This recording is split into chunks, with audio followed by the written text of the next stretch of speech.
You're listening to the Acadiana's Morning News Podcast, brought to you by LABI and always on KPEL965.com. To head off any problems at the pass that either may be here or may at some point rear their challenging heads. So moms, by and large, want sleep on Mother's Day. I'm Kennedy, and if you want more, check out my podcast, Kennedy Saves the World. It's 5 days a week on FoxNewsPodcast.com. You've been listening to the Fox News Rundown. To hear the podcast version of this program, go to FoxNewsPodcasts.com. And for all the latest news, go to FoxNews.com.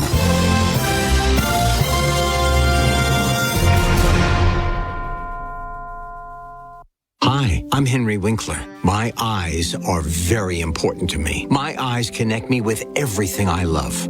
I loved my late father-in-law dearly. He always lit up a room, but his vision dimmed with age. He had age-related macular degeneration, or AMD. And since partnering with Apellis, I've learned there's an advanced form of dry AMD called geographic atrophy, or GA. His struggle with vision loss made me want to help others know about GA's warning signs. For some, colors appear dull or washed out. For others, hazy or blurred vision make it hard to see details, like fine print on price tags. Many have trouble seeing in the dark, making driving at night difficult. GA gets worse over time and cannot be reversed.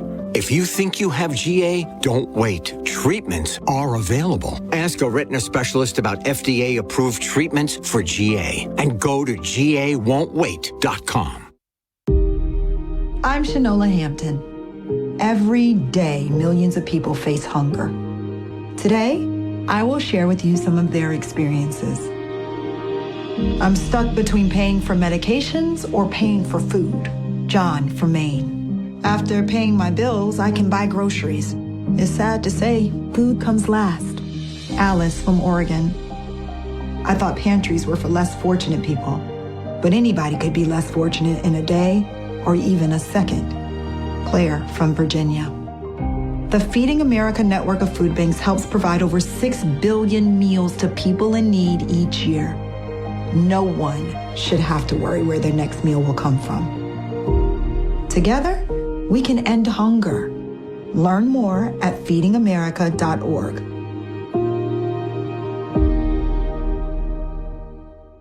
I want to help more kids graduate from high school.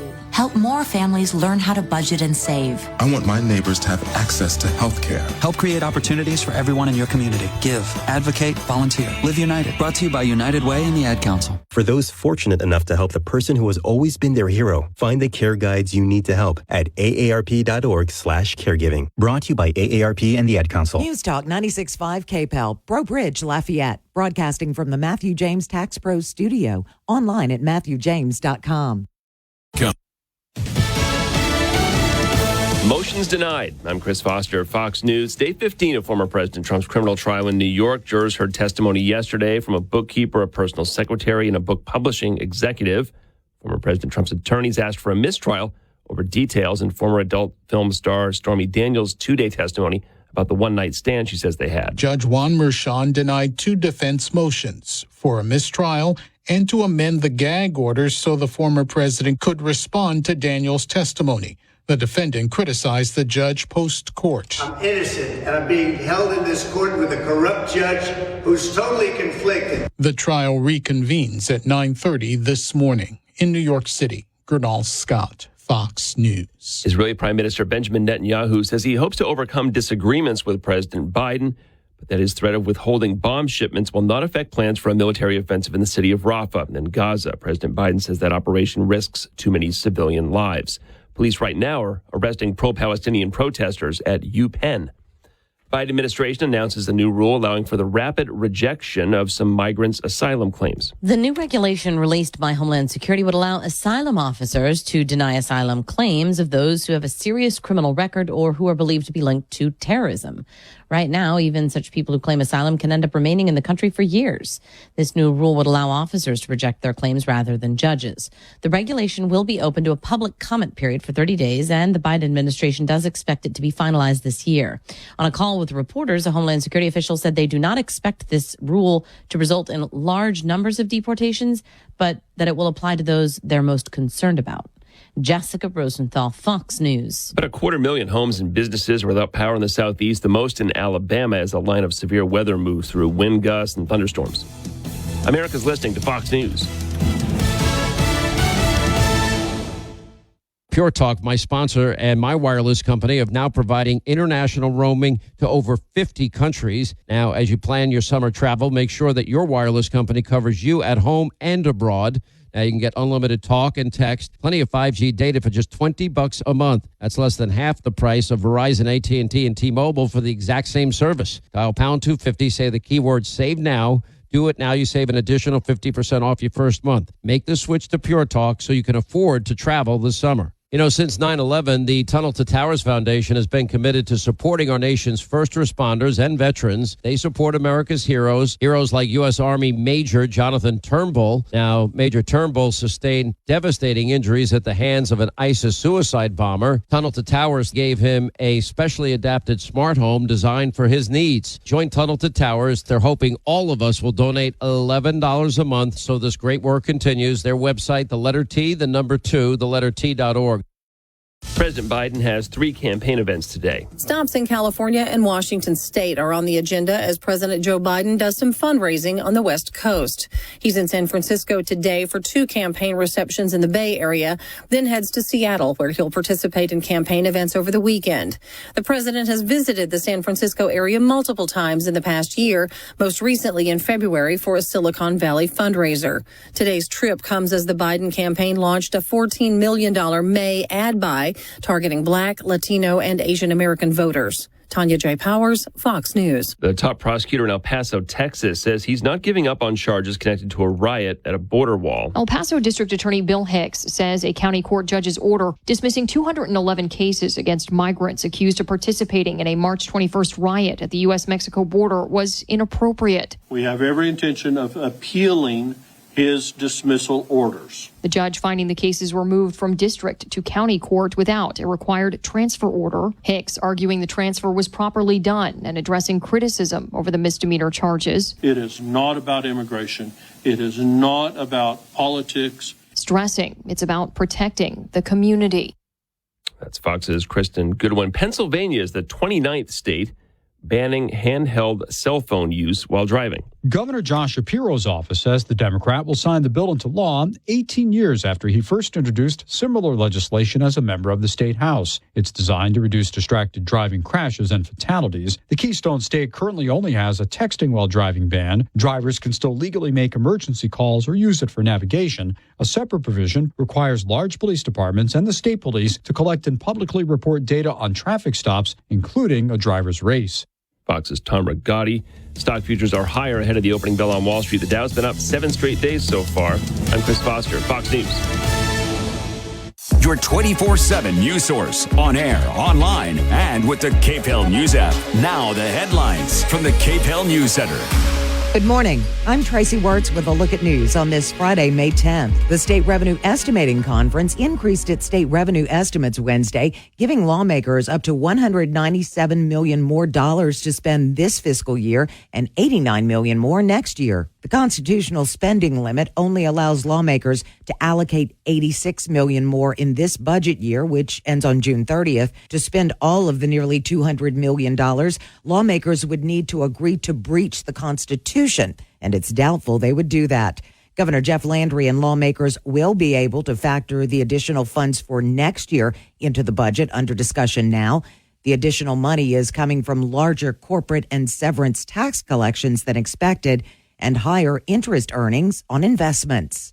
The 3-judge panel has given the state a June 3rd deadline to draw a new congressional map, and of course the legislature is in session, scheduled to end that day.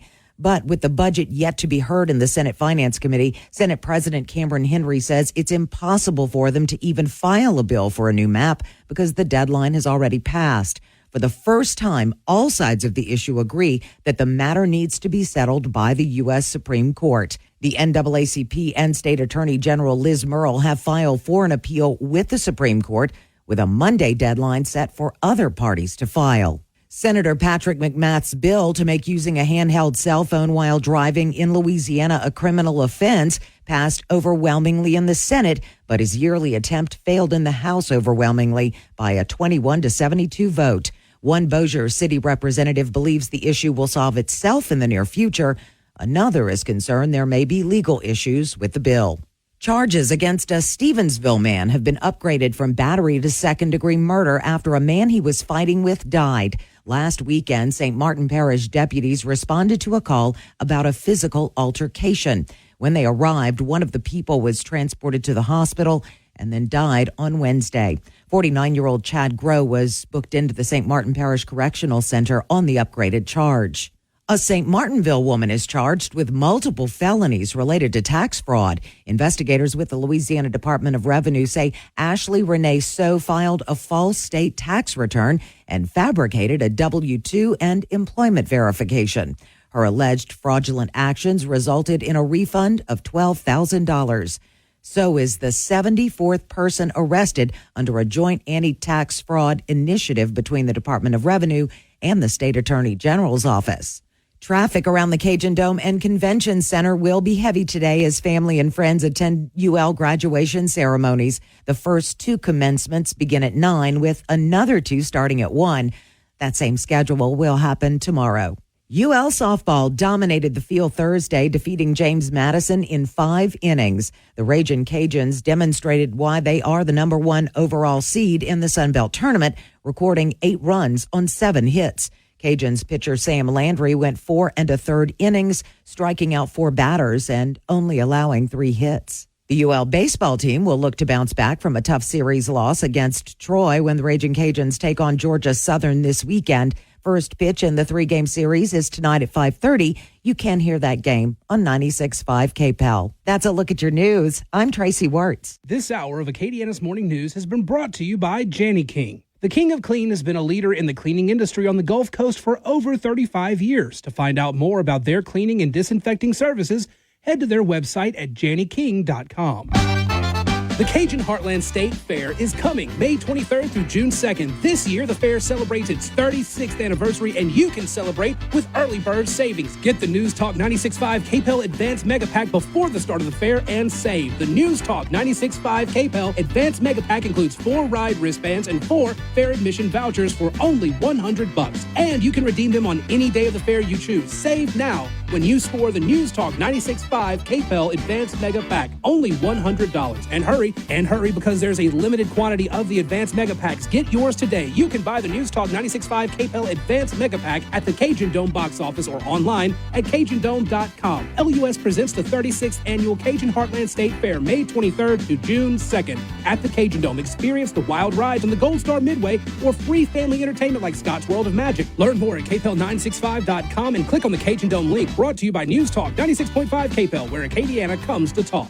Party at Rock and Roll all weekend tonight. Parade route Saturday, Cypress Valley Band. Sunday, Leroy Thomas. Tickets now at rockandroll.com. God bless you. God love you. And thank God for you. We'll finally get a little bit of relief from all of the humidity that we've had throughout the course of the week as a front has pushed its way across Acadiana. 2 points are going to be on the lower end today. Temperatures, though, still fairly warm, 89 for the high. Winds from the north at 10 to 15 miles an hour.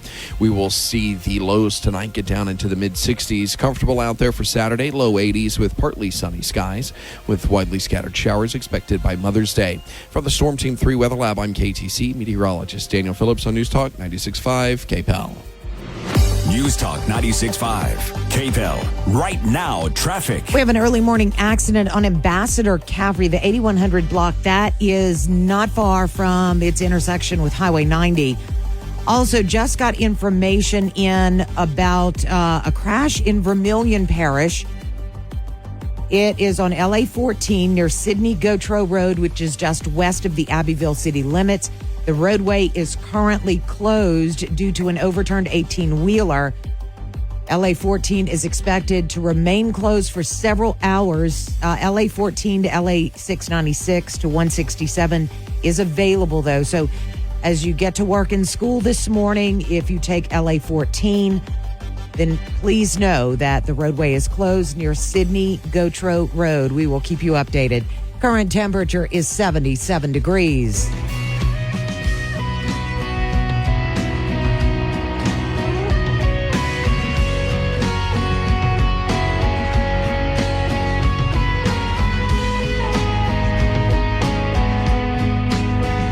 Good morning and welcome into Acadiana's Morning News on this Friday. Finally Friday.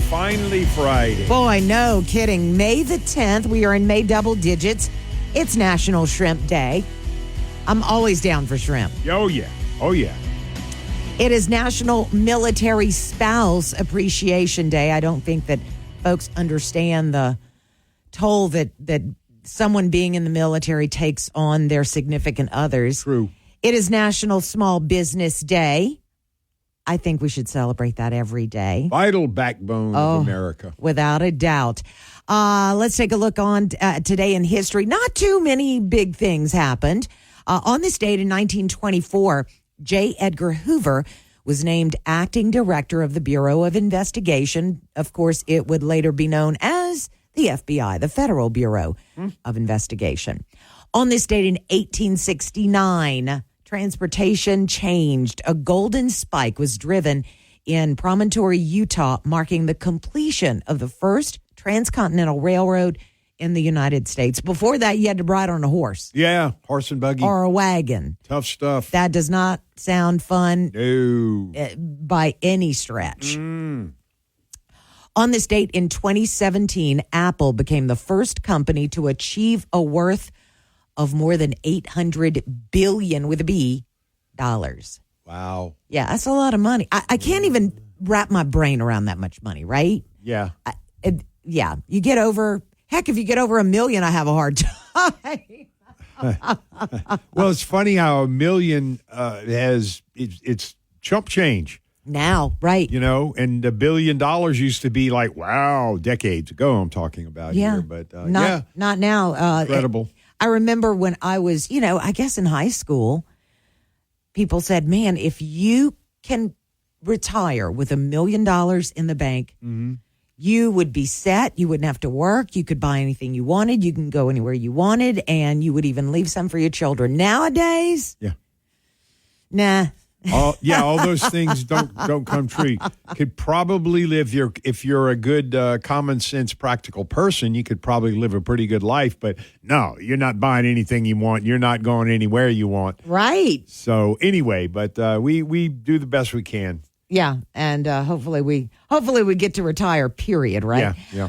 Coming up later on this morning. Yesterday, by the way, we said that we'd hear from Bob Carricker, our history professor. He texted me later in the day and said, I am so sorry. He's on a little trip with his parents. Oh. So we didn't see him. But Winky Dinky Dog is in the building.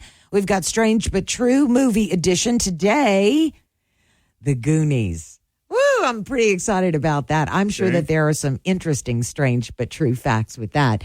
Coming up in the 7 o'clock hour, Caleb Morse with the Rustic Renegades going to join us. Lots of stuff to talk about there. And then at 8 o'clock, riding shotgun with me will be Daniel Phillips, KATC meteorologist. Daniel always has some great stories. And, of course, we'll talk about weather. And if you have any questions about weather, whether it's what's going on now or what he thinks we will see in the future, or just weather in general, go ahead and hop on our app and send us those questions.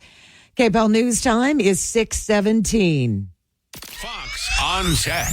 We've previously told you about Neuralink, another Elon Musk company, which claimed success in implanting a piece of tech into a patient's brain. That tech was able to wirelessly interact with computers. The patient, a quadriplegic man named Nolan Arbaugh, is able to use it to operate computers and play video games like video chess and Mario Kart, controlling it all with his thoughts. While most consider this a success, the company reported a minor setback. The Neuralink chip is connected to Arbaugh's brain via 64 conductive threads, some of those threads detached from his brain, impacting the chip's speed and effectiveness. In a blog post, Neuralink didn't say what caused it, only that it has been fixed, and that the device is back to working at as full of a capacity as it had in the past. Neuralink's website still has an open patient registry for interested persons. With Fox on Tech, I'm Eben Brown, Fox News. The Rustic Renegade is your one-stop shop in Lafayette for firearms, concealment furniture, men's grooming products, and our locally roasted coffee. Want a relaxing way to spend some time? Louisiana state parks are right in your own backyard. Spend the day hiking, fishing, biking, and picnicking, or stay overnight at one of our affordable cabins, campsites, or group camps. And tour a state historic site for an educational experience the whole family can enjoy. Call 1-877-226-7652 for more information, or visit www.lastateparks.com. Sponsored by the Louisiana Office of State Parks. From the moments that shape our lives to those that shape our days, broadcasters are there, delivering the most trusted news that keeps you informed when it matters. We are your neighbors, a trusted voice, a lifeline. We are broadcasters.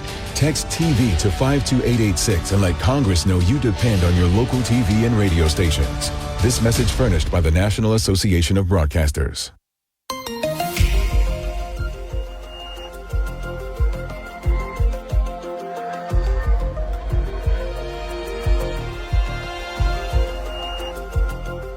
We'll finally get a little bit of relief from all of the humidity that we've had throughout the course of the week as a front has pushed its way across Acadiana. 2 points are going to be on the lower end today. Temperatures, though, still fairly warm, 89 for the high. Winds from the north at 10 to 15 miles an hour. We will see the lows tonight get down into the mid-60s. Comfortable out there for Saturday, low 80s with partly sunny skies, with widely scattered showers expected by Mother's Day. From the Storm Team 3 Weather Lab, I'm KTC meteorologist Daniel Phillips on News Talk 96.5 KPEL. News Talk 96.5 KPEL. Right now, traffic. We do have that big issue in Vermilion Parish right now. A portion of LA 14 is closed just west. Let's see if my mouse is going to work this morning. Just west of the Abbeville city limits. So that portion is closed. If you access or if you get to work or school using LA 14, you're going to want to make other arrangements. Also, still working that accident, Ambassador Caffrey, not far from its intersection with Highway 90. Current temperature 77 degrees.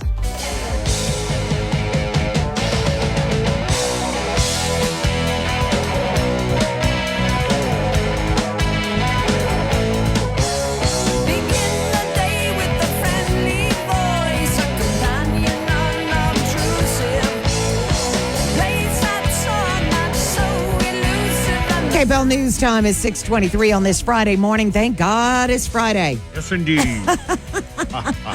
Tracy Wertz, Mark Pope joining you. Thank you so much for joining us. You might have heard in the news that the Revenue Estimating Conference has told the state that, hey, you have more money to spend than you thought. But, there's a catch. It's $197 million in the current budget cycle, which ends on July 1st. And nearly $89 million next year. Now, there is a constitutional cap on the amount of money of that $197 million that they can spend. I think it's $86 million. Sorry, $86 million that they can spend this particular fiscal year. So the big question, there's a lot of big questions now. Yeah. Number one, where do you put that $86 million? Because they realize that there's going to be a line of people, waiting to find out what happens, whether they put it toward education, whether they put it toward the prison situation throughout the state, teacher pay raises. I mean, the list is long. Yep, plenty of things to spend that money on. And, why not sock a good portion of it away? why do you always have to spend it? Yeah, and so, and they are being encouraged to do that, to divert it to the state's savings account. Yeah, there you go. Called Rainy Day Fund, and there's another Budget Stabilization Fund. Yeah, Revenue Stabilization the more Fund. technical version. But look, that's why we elect these people. That's why we pay them to study these issues and make good, sound, wise decisions. So I looked up. I know. Don't laugh too loud, Tracy. I mean, come on. Sorry. Some of our legislative folks could be listening. Well, sometimes they don't make good decisions. Oh, I know. Let's call a spade, right? I could not agree. So look, I looked up quote Rainy Day Fund and or budget stabilization, and I've said, well, when is this article? Well, it's about 2 years ago, and currently. From this article, the latest I could find from 2022, we have $722 million in our rainy day fund or budget stabilization. Okay, so how much, if you funded state government only on that money in the rainy day fund, how many days could you run in Louisiana? Not many. Okay, 20.2. Okay. And there's a national map here. Who do you think of all the states with their rainy day funds or budget surplus funds, which state, just take a wild guess. Okay. I wouldn't have guessed it. Okay. What state could operate the longest simply on their savings account or rainy day fund? Oh, gosh. Texas? But Texas. Texas is good. They could operate 62.4 days. Okay. And this is from the Pew Foundation. Go farther north and a little bit to the west. And when I say farther north, it's up there somewhat near Canada. What about, I'm going to say North Dakota. Ding, ding, ding, ding, ding, ding. I got it. Well, they're second. Okay. Why? They don't have many people that live there. Wyoming is number one. They can operate 300.8 days, the majority of a year, operating strictly on their rainy day fund. North Dakota could operate 115.7 days, and Texas could operate 62.4 days. Just little interesting tidbits there. That makes sense, and it is very interesting. And as you think about the draws from those states, how many people live there. I have no idea how their tax laws are written. I don't know, if they do property tax, if they do a sales tax, whatever. But that makes really good sense. It's going to be interesting to see what they do with this extra money, at least for this year. Mm-hmm. There is some talk about them actually giving the teachers that pay raise, not having to make the cut there. So we'll just have to wait and see. I'm curious to know whether or not they put that extra money into the state savings account. Right. According to this article, without the cap busting vote, because they would have to all agree, a 2/3 majority would have to agree to lift that spending cap that is in the Constitution. Without doing that, they will only be able to access, as we said, $86 million of the extra money until July of 2025. Mm-hmm. So, look, we have a lot of needs. There's no doubt about that. You mentioned it. These changes in education savings accounts, roads, bridges. There are issues with jails all across our 64 parishes in Louisiana. So those folks in Baton Rouge, study up on the issues, make good decisions for us, make us proud of you. I can tell you that the full chambers do not convene again until Monday. KPEL News Time, 6:28. Winky Dinky Dog in the house. KPEL covers Acadiana with Lowry's Printing and Copying. May is Mental Health Month, and Lafayette Consolidated Government has several ways to improve your mental health. First, bring love into your home by adopting a homeless pet through the Lafayette Animal Shelter and Care Center on Dugas Road. Through May 15th, all adoption fees are waived, and the pets are very well cared for. All vaccinations, spayed, neutered, and more. Kids camps are June 3rd through August 2nd. The main camps are called Kid Cam camps at 3 locations. Also, smaller summer camps at various arts, recreation, and culture recreation centers. Get all the details at LafayetteLA.gov. Go to Government Directory and find Parts, Arts, Recreation, and Culture. And finally, lots of opportunities to learn tennis, and it will not cost you anything. You can get all the details at acadianaserves.com. Everybody have a great summer. This is House Call for Health. A recent study suggests olive oil could reduce the risk of dementia-related deaths, revealing that a daily spoonful of olive oil could lower the risk of dying from dementia. The study analyzing more than 92,000 adults over the course of 28 years. Participants consuming at least 7 grams of olive oil a day. Those involved in the study were age 56 on average. When researchers followed up after the 28 years, they found the adults who did consume a tablespoon of olive oil per day had a 28% lower risk of dementia-related death. The study conducted by Harvard T.H. Chan School of Public Health. It's published in the JAMA Network Open. The Centers for Disease Control has said in the past olive oil is a healthy fat that's good for your heart, but also high in calories. For more health news, go to foxnewshealth.com. House Call for Health. I'm Lisa Brady, Fox News. This hour brought to you by Matthew James Tax Pros, online at matthewjames.com. Your 24/7 news source, on air, online, and with the Cape Hill News app. Now the headlines from the Cape Hill News Center.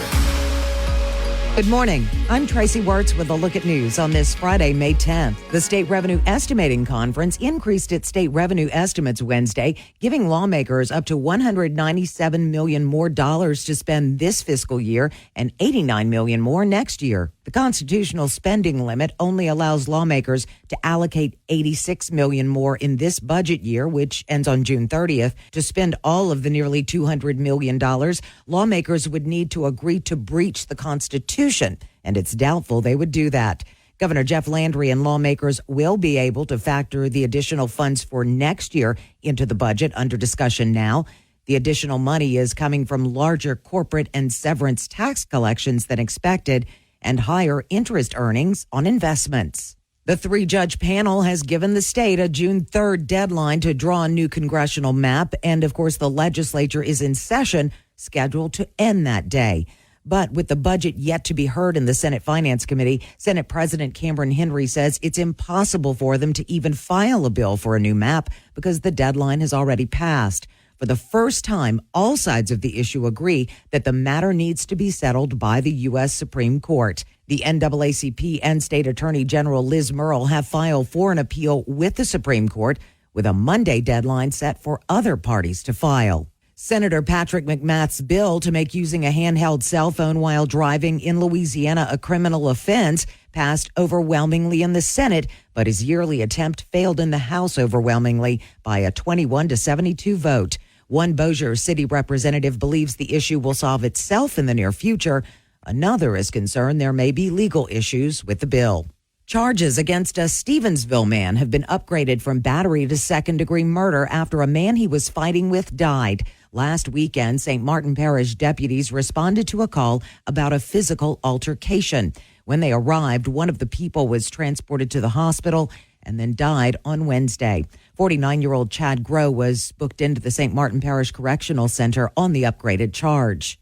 A St. Martinville woman is charged with multiple felonies related to tax fraud. Investigators with the Louisiana Department of Revenue say Ashley Renee So filed a false state tax return and fabricated a W-2 and employment verification. Her alleged fraudulent actions resulted in a refund of $12,000. So is the 74th person arrested under a joint anti-tax fraud initiative between the Department of Revenue and the State Attorney General's office. Traffic around the Cajun Dome and Convention Center will be heavy today as family and friends attend UL graduation ceremonies. The first 2 commencements begin at 9, with another 2 starting at 1. That same schedule will happen tomorrow. UL softball dominated the field Thursday, defeating James Madison in 5 innings. The Ragin' Cajuns demonstrated why they are the number 1 overall seed in the Sun Belt Tournament, recording 8 runs on 7 hits. Cajuns pitcher Sam Landry went 4 1/3 innings, striking out 4 batters and only allowing 3 hits. The UL baseball team will look to bounce back from a tough series loss against Troy when the Ragin' Cajuns take on Georgia Southern this weekend. First pitch in the 3-game series is tonight at 5:30. You can hear that game on 96.5 KPEL. That's a look at your news. I'm Tracy Wirt. Bikers Against Child Abuse, BACA, exists with the intent to create a safer environment for abused children. We exist as a body of bikers to empower children to not feel afraid of the world in which they live. We stand ready to lend support to our wounded friends by involving them with an established, united organization. We work in conjunction with local and state officials who are already in place to protect children. We desire to send a clear message to all involved with the abused child that this child is part of our organization and that we are prepared to lend our physical and emotional support to them by affiliation and our physical presence. We stand at the ready to shield these children from further abuse. We do not condone the use of violence or physical force in any manner. However, if circumstances arise such that we are the only obstacle preventing a child from further abuse, we stand ready to be that obstacle. If you'd like to know more about BACA, please visit our website at bacaworld.org or call 1-866-71-ABUSE. We'll finally get a little bit of relief from all of the humidity that we've had throughout the course of the week as a front has pushed its way across Acadiana. 2 points are going to be on the lower end today. Temperatures, though, still fairly warm, 89 for the high. Winds from the north at 10 to 15 miles an hour. We will see the lows tonight get down into the mid-60s. Comfortable out there for Saturday, low 80s with partly sunny skies with widely scattered showers expected by Mother's Day. From the Storm Team 3 Weather Lab, I'm KTC meteorologist Daniel Phillips on News Talk 96.5 KPEL. News Talk 96.5 KPEL. Right now, traffic.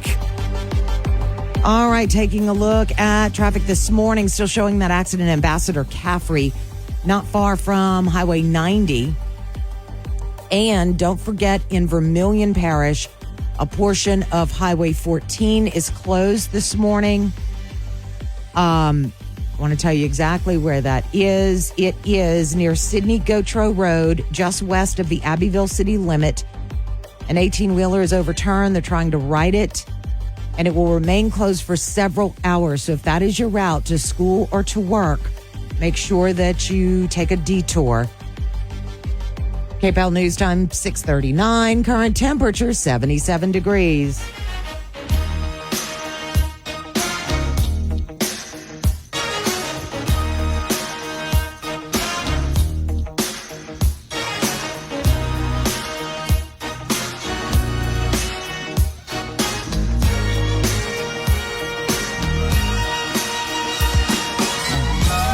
Good morning and welcome into Acadiana's Morning News. Tracy Wirtz, Mark Pope, and despite the music, Winky Dinky Dog is here. I'm here to disappoint. I come off like a sledgehammer. But he's not breaking the law anymore. No, he's not. No, so we have to pick another song. Yeah. I'll figure it out. Maybe I don't know. I'll figure it out. But we are doing movies now. Yep. All Remember right. what movies are again? We talked about this last time I was in, Mark, movies? Just making sure. I Because, think I recall. Yeah, okay. All right. Good. All right. We are talking about The Goonies. I love it. All right. You want to really feel old? Oh, gosh. Yeah, Mark, not so much because one, he's already old and he never watched movies. So it was released 40 years ago. Stop it. I know, right? You're fired. Go away. Fired. That's it. That's it. Go That's away. it. That's Go only away. 80-something. I'm cashing my check on the way out of here. What Yeah. year? 1980 what? Not a Four. clue. 40 years 84. ago. Yeah, There you 84. go. 40 She looked it up. precisely. I should have, but I didn't. No. Yeah. Well, I know. Anyway, I know. I can math. That was my senior year. Whether it depends on spring or fall, I don't know. Yeah. So, Okay. All right. Believe it or not, Spielberg supposedly came up with the idea for the Goonies while he was busy shooting The Color Purple. Really? While on set, he just got to wondering about children and adventures they'll make up to fill their time. Boy, And talk then about disconnected, huh? Yeah, right? That's Wow. two totally different, screenplays. Yeah. Cyndi Lauper was tasked with curating and creating the music for the film's soundtrack. She included the song, and I watched it yesterday, and it's an interesting video. You need to look it up. It's called "The Goonies Are Good Enough." Yep.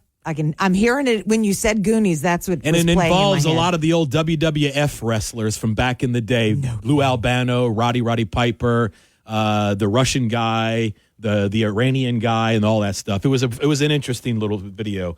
But she hated the song so much, she refused to play it live for years. Wow. Really? Yeah. So she was just paid to, it was a movie thing. Hey, She wasn't fond of take it. the money and run. The film was shot almost entirely on location and in sequence. We talked about that with, I forget the movie I did last time.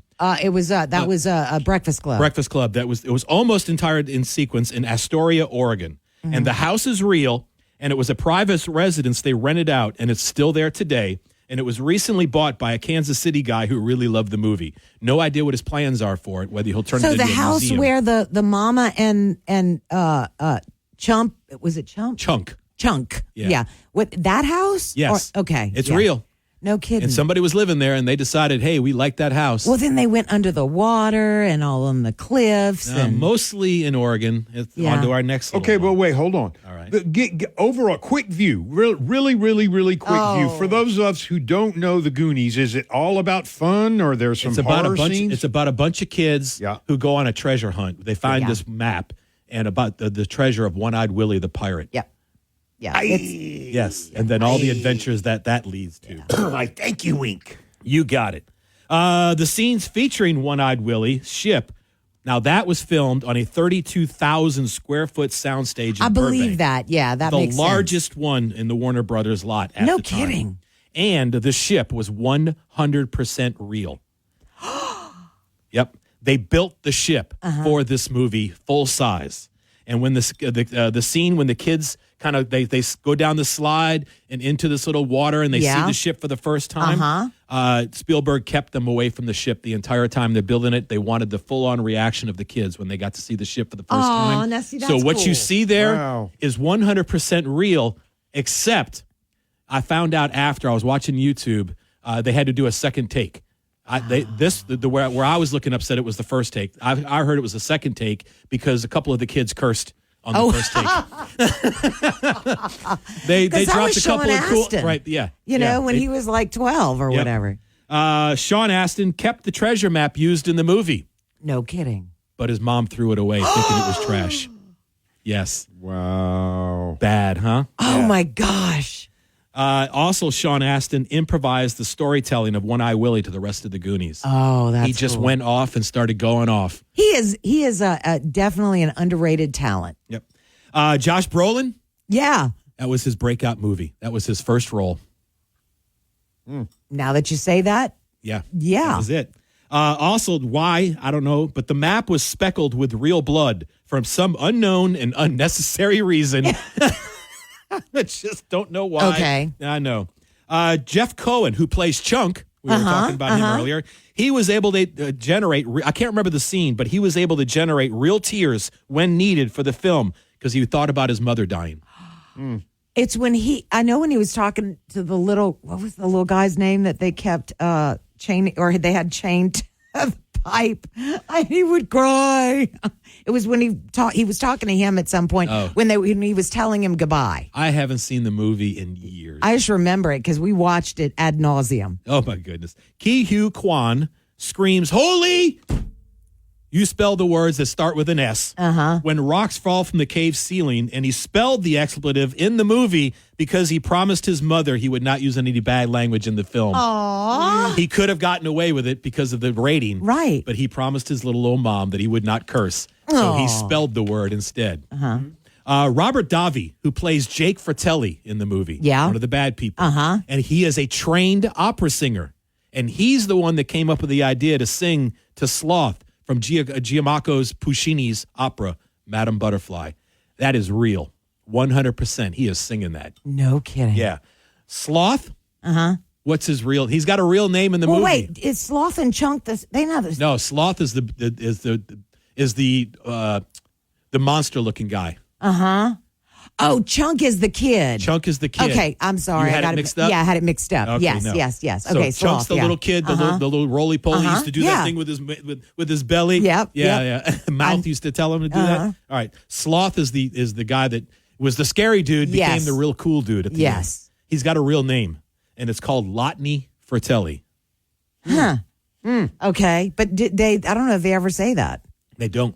Okay. Why they went through the trouble of giving the dude a name. Exactly. That's what I'm thinking. It took 5 hours in the makeup chair to transform. Did you know who played Sloth? I did not know this until I looked it up. John Matuzak. Wow. You probably know who he is. I know that, sure. Yeah. Famous football player. Okay. Yeah. Took him 5 hours to be in that. To get him Wow. Corey Haim and Corey Feldman both auditioned for the part of Mouth. Corey Feldman got the role, and the character's real name? Corey. Clark Devereaux. Nice little Cajun name. Wow. All right. I reckon. The bats that flew out of the cave were made from, how cheesy is this? Bow ties and black paper mache.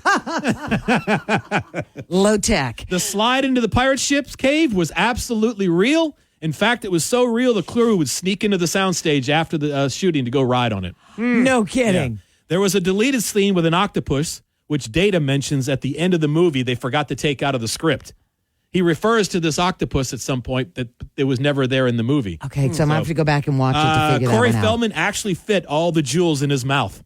That's real, which Mama Fratelli made him spit out. Uh-huh, remember that. Couple more things. June 7th is officially Goonies Day in Astoria, Oregon. Huh. And there is a Goonies oath that got cut out of the movie. What and is it? it Goes as this. You ready? Uh-huh. Put your right hand up, please. I will never betray my Goondock friends. We will stick together until the whole world ends. Through heaven and hell and nuclear war, good pals like us will stick like tar. That doesn't rhyme. No. In the city or in the country or the forest or the boonies, I am proudly declared a fellow Goonie.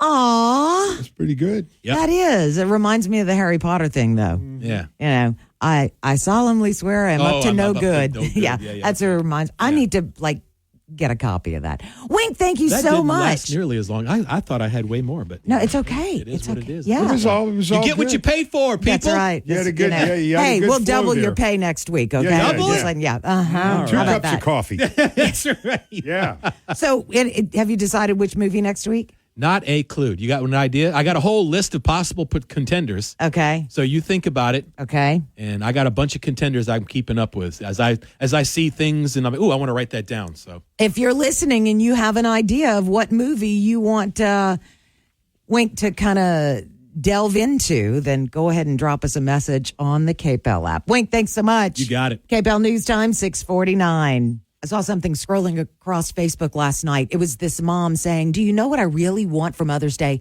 I want to be treated like a queen. I don't want to have to do anything. I want to sit around all day if I want to do that. I don't want to have to clean, and I don't want to have to cook. Well, you can treat mom to a special meal at home where she can eat it on the sofa. She can eat it outside in the quiet.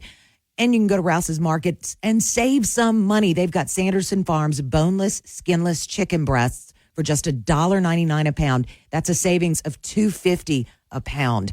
Southern grown fresh blueberries, and you can feed them to her like a queen. They're just $1.48 a pint. Save $3.51. Select classic and signature Duncan Hines cake mixes, 99 cents. Save 50 cents. And Rouse's butter is 2 for $6. That's a great price for butter right now. Save $2.59 when you buy 2. Rouse's has cakes. Want to get one for mom? Cards, gift cards. And don't forget, flowers will always make her smile. Happy Mother's Day from Rouse's Markets. 4 locations in Lafayette, 1 in New Iberia. Make a trip to Rouse's and make Mom's Day special. Media Minute with Howard Kurtz. The weirdest moment in the Donald Trump hush money trial has to be when Stormy Daniels was asked about her involvement with a team of ghost hunters and paranormal activity, and talking about she could speak for dead people in her house in New Orleans that is haunted, and serious pundits were debating this. I mean, what she did was she lent her name to something to make some money, and they acted like she was a nut job. Now, while the first day of cross-examination of the porn star was very effective because they showed that she says she hates Donald Trump and she can't wait for him to go to jail, yesterday was a very different story. Trump's lawyer kept going over all these phrases, and did you change your story? You said this in this interview, this in that interview. It was so tedious, it was reaching, and it just reinforced the notion that she says she slept with the former president. With your Media Minute, Howie Kurtz, Fox News.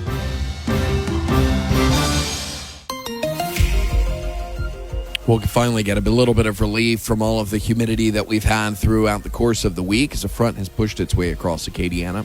2 points are going to be on the lower end today. Temperatures, though, still fairly warm, 89 for the high. Winds from the north at 10 to 15 miles an hour. We will see the lows tonight get down into the mid-60s. Comfortable out there for Saturday, low 80s with partly sunny skies with widely scattered showers expected by Mother's Day. From the Storm Team 3 Weather Lab, I'm KTC meteorologist Daniel Phillips on News Talk 96.5 KPEL. News Talk 96.5. KPEL. Right now, traffic. Highway 14 just west of the Abbeville city limit is closed. An 18-wheeler overturned, and they are trying to get that cleared up.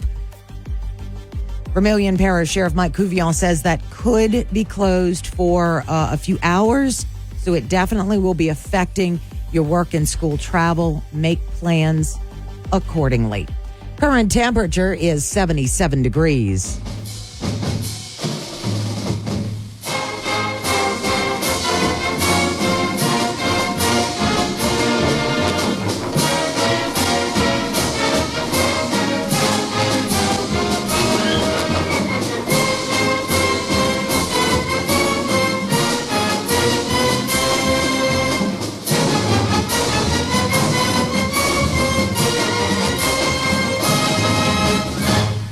Fight song in honor of UL's commencement ceremonies today. Hey. Both undergrad and graduate schools will be retiring. Well, they'll be retiring their college career, university, right?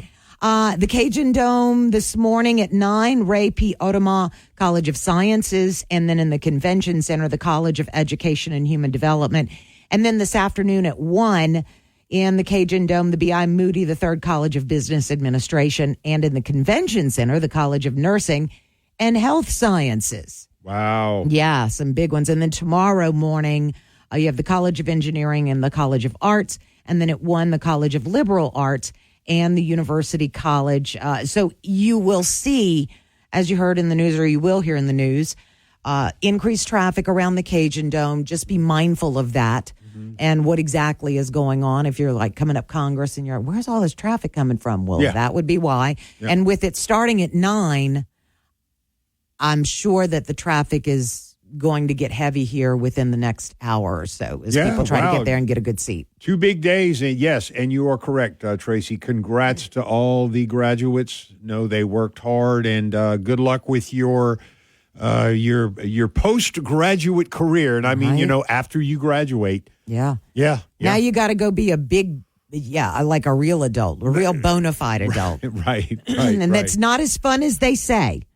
Right. I love school. I would have done it as a career if that would have been possible, if I could have been paid. But anyway. That's it. See, if I would have been paid, I probably would have as well. We'd still be in school. Right. The UL softball team won in fantastic fashion last night, by the way. Yep. Beat James Madison. In 5 innings. Mm-hmm. They typically have how many in softball? 8, 7. 7. I knew it wasn't 9. I knew it was 7 innings. Mercy rule, I don't know if it's different for conference, but it was 8-0. So they go up. Okay, it's called that mercy rule or run rule. I'm not sure who the Cajuns play today, but they do play at 3:30. Is it here in town? No, they're playing in San Marcos, Texas. Oh, you told me that yesterday. Right, the tournament is. So go Cajuns, keep that softball on a roll. And then the men play tonight.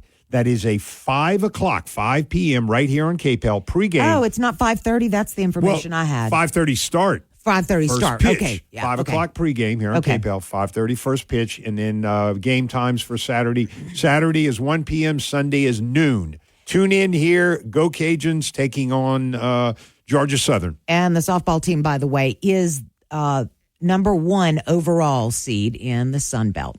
KPEL News Time, 6:57. The Fox Business Report is brought to you by Gulf Coast Bank, your local community bank. Whether your financial needs are for an individual, a business, or for the whole family, Gulf Coast Bank has the knowledge and products to serve you best.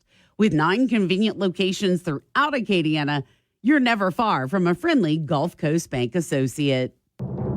I'm Neil Cavuto, and this is the Fox Business Report. Honda's profit jumped 70% over the year ending in March. It's seeing a recovery in the car business. However, it sees profits weakening in the year ahead.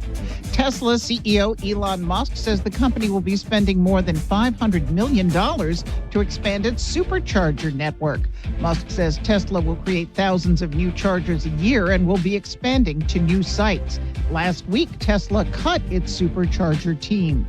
The announcement came after Tesla executive Rich Otto resigned and said thousands of job cuts have rocked the company's morale and thrown its harmony out of balance. BP's electric charging unit says it is looking to expand in the U.S. And as early as next week, President Biden is set to announce new tariffs on electric vehicles made in China. That's your Fox Business Report. I'm Ginny Coselda, invested in you. Hi, I'm Ron Kraszewski, Chairman and CEO of Stifel. Financial advisors, let's face it, if you're not growing your practice, you're losing market share. Stifel is a growing, entrepreneurial, advisor-centric firm built for successful advisors like you. There's a reason why 148 financial advisors joined Stifel last year. Come join us and find out why Stifel is the firm where success meets success. Visit www.choosestifel.com. Stifel Nicholas and Company Incorporated, member SIPC and NYSE.com. News Talk 96.5 KPEL, Breaux Bridge, Lafayette. Broadcasting from the Matthew James Tax Pros studio. Online at MatthewJames.com.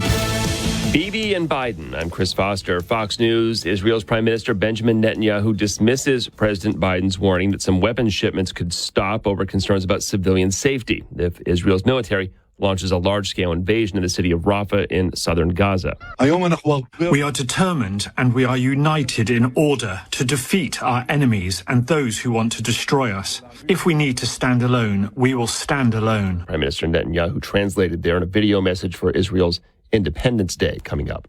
Former Trump attorney Michael Cohen's expected to testify Monday at the Trump criminal hush money trial in New York. Witnesses yesterday included former White House aide Madeleine Westerhout. She testified about setting up an Oval Office meeting between Trump and Michael Cohen, where she says a payment to Stormy Daniels was discussed. She also testified that she thinks the former president has been treated unfairly. Now, Stormy Daniels concluded her testimony. So while on the stand, she said she never directly asked Trump for money, but she says she did ask publications for money to sell her story and, quote, get the truth out. Fox's Brooks Singman. Daniels says in the end, she took the deal to keep quiet for her own safety. The judge denied defense motions for a mistrial and to amend the gag order in the case. Beating a midnight deadline tonight, the Senate votes to reauthorize the Federal Aviation Administration. With the law governing the agency about to expire, senators also approved a one-week extension to give the House time for passage. Majority Leader Chuck Schumer. And so make sure that the FAA will be in continuous service and there will be no gap. The $105 billion bill, designed to improve safety and customer service for air travelers, passed on a strong 88-4 bipartisan vote. Carmen Roberts, Fox News. In Virginia, the school board in Shenandoah County votes to rename two schools after Confederate military officers reversing name changes made 4 years ago. America's listening to Fox News. Pure Talk, my sponsor and my wireless company, of now providing international roaming to over 50 countries. Now, as you plan your summer travel, make sure that your wireless company covers you at home and abroad. Now, you can get unlimited talk and text, plenty of 5G data for just $20 a month. That's less than half the price of Verizon, AT&T, and T-Mobile for the exact same service. Dial pound 250, say the keyword save now. Do it now. You save an additional 50% off your first month. Make the switch to Pure Talk so you can afford to travel this summer. All right, who's there for heroes or their families left behind when a service member or a first responder dies or is catastrophically injured in the line of duty? Who helps our country's homeless vets? I'll tell you who. It's the Tunnel to Towers Foundation. Never forget the sacrifices of our country's greatest heroes. They're hoping all of us will donate $11 a month. Just go to their website, the letter T, the number 2, the letter T.org, the letter T, number 2, letter T.org for the Tunnel to Towers Foundation. Your 24/7 news source, on air, online, and with the KPEL News app. Now the headlines from the KPEL News Center. Good morning. I'm Tracy Wertz with a look at news on this Friday, May 10th. The State Revenue Estimating Conference increased its state revenue estimates Wednesday, giving lawmakers up to $197 million more dollars to spend this fiscal year and $89 million more next year. The constitutional spending limit only allows lawmakers to allocate $86 million more in this budget year, which ends on June 30th. To spend all of the nearly $200 million, lawmakers would need to agree to breach the Constitution, and it's doubtful they would do that. Governor Jeff Landry and lawmakers will be able to factor the additional funds for next year into the budget under discussion now. The additional money is coming from larger corporate and severance tax collections than expected and higher interest earnings on investments. The 3-judge panel has given the state a June 3rd deadline to draw a new congressional map, and of course the legislature is in session, scheduled to end that day. But with the budget yet to be heard in the Senate Finance Committee, Senate President Cameron Henry says it's impossible for them to even file a bill for a new map because the deadline has already passed.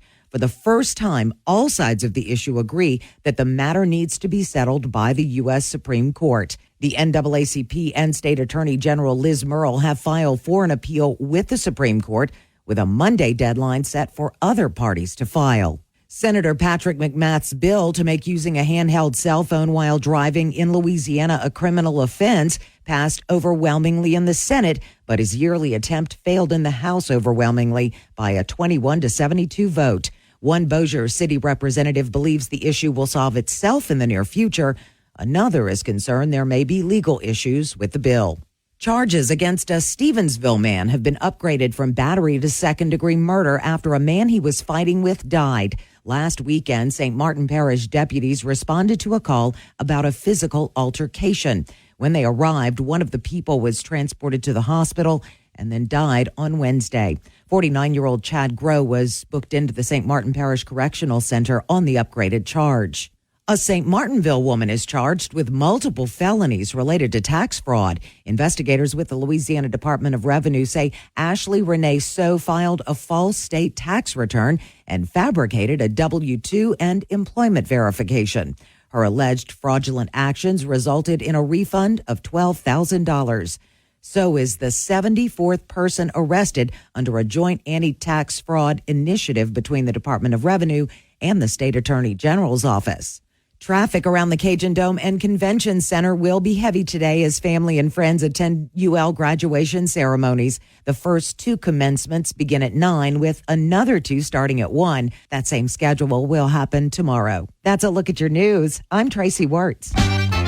The Cajun Heartland State Fair is coming May 23rd through June 2nd. This year, the fair celebrates its 36th anniversary, and you can celebrate with early bird savings. Get the News Talk 96.5 KPEL Advanced Mega Pack before the start of the fair and save. The News Talk 96.5 KPEL Advanced Mega Pack includes 4 ride wristbands and 4 fair admission vouchers for only $100. And you can redeem them on any day of the fair you choose. Save now when you score the News Talk 96.5 KPEL Advanced Mega Pack. Only $100. And hurry because there's a limited quantity of the Advanced Mega Packs. Get yours today. You can buy the News Talk 96.5 KPEL Advanced Mega Pack at the Cajun Dome box office or online at CajunDome.com. LUS presents the 36th Annual Cajun Heartland State Fair, May 23rd to June 2nd. At the Cajun Dome, experience the wild rides on the Gold Star Midway or free family entertainment like Scott's World of Magic. Learn more at KPEL965.com and click on the Cajun Dome link. Brought to you by News Talk 96.5 KPEL, where Acadiana comes to talk. Your KPEL News Update brought to you by Home Furniture Plus Bedding, with over 40,000 furniture and mattress choices in stock. Take a look at homefern.com. Did you know that Neighbors Pharmacy on Johnston Street has free local deliveries and hassle-free transfers? Yeah, you get to work and you realize, oh man, I forgot my medicine and I don't have time to go pick it up. That's okay. Neighbors Pharmacy can help. They will bring your medicine to you. Also, they have a gift shop online. Go to neighborspharmacy.com. Check out all the wonderful gifts they've got for Mom this Mother's Day. Maybe put together a nice little package for her, some hand cream, some things that are really pretty, some things that make the house smell lovely. Maybe she would like a devotional, a motivational book. Well, they've got those too at Neighbors Pharmacy. They're real easy to find too. Johnston Street, very near its intersection with West Broussard Road in that shopping center. And did you know that they are compounding oral semaglutide? Yep, you will need a prescription for it. But if you've been looking to drop those pounds, but you don't like the needles that come with some of the semaglutide options, this may be the one for you. You put the drops under your tongue and they are absorbed into the body. Call them, check it out. See if maybe this is the option for you. 337-706-7706. Or go on neighborspharmacy.com and read more. Neighbors Pharmacy, not just a pharmacy, a wonderful gift shop. And don't forget, free local delivery. We'll finally get a little bit of relief from all of the humidity that we've had throughout the course of the week as a front has pushed its way across Acadiana. 2 points are going to be on the lower end today. Temperatures, though, still fairly warm, 89 for the high. Winds from the north at 10 to 15 miles an hour. We will see the lows tonight get down into the mid-60s. Comfortable out there for Saturday, low 80s with partly sunny skies with widely scattered showers expected by Mother's Day. From the Storm Team 3 Weather Lab, I'm KTC meteorologist Daniel Phillips on News Talk 96.5 KPEL. News Talk 96.5. KPEL. Right now, traffic. Okay, we still have that problem in Vermilion Parish, LA 14, just west of the Abbeville city limits, is closed due to an overturned 18-wheeler. Vermilion Parish Sheriff Mike Couvion says that should continue for a couple of hours. Also, Caleb just walked in. We'll do Firearms Friday coming up, but there was just an accident a few moments ago headed into town from I-10 on the Ambassador Caffrey overpass near Cameron. Did I get that right? Okay. So be careful if you're coming in. You are going to experience some slowdowns. KPEL News Time, 7:10. To honor America and perform our national anthem, please welcome 3-time Grammy winner, Pink.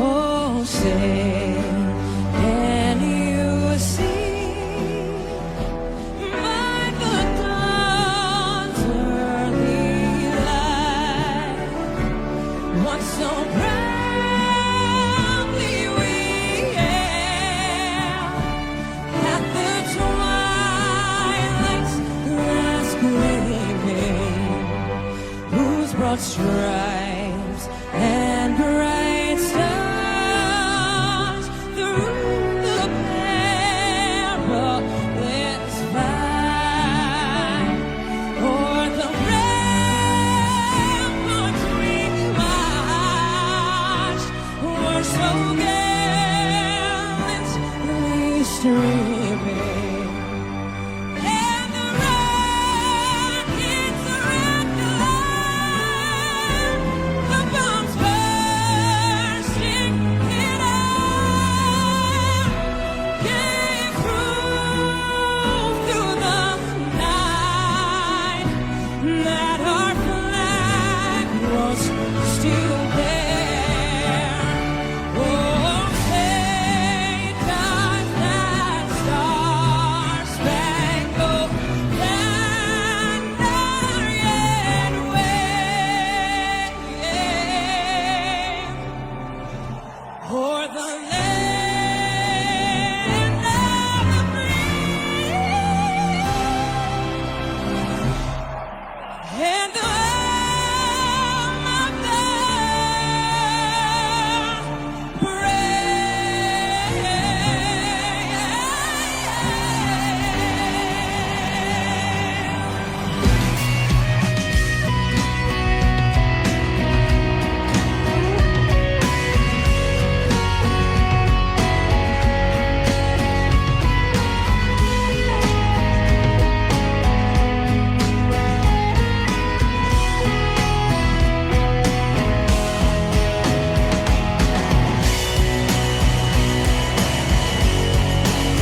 Good morning and welcome into Acadiana's Morning News on this Friday. Yes, I'm going to shout Friday because, well, it's time. Made it through another one unscathed. Well, relatively unscathed. Let's put it that way. It's time for Firearms Friday. KPEL News Time is 7:13. Of course, Caleb Morse in with us from Rustic Renegade, and Firearms Friday brought to you by Cajun Patriots with an S, Cajun-Patriots.com for the stuff you need to make your gun work right.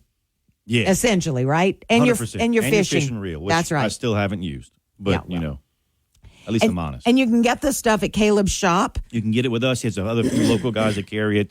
I'm going to toot my horn and say we move the most because we really enjoy it. We use the Right. And that says a bad lot. word out of it. That says a lot. So, you know what? If you want to do it like the experts, Cajun Patriots. That's the one. That's the stuff you need to use. So what's going on in the firearms world, Caleb? There's actually a few things that caught me off guard.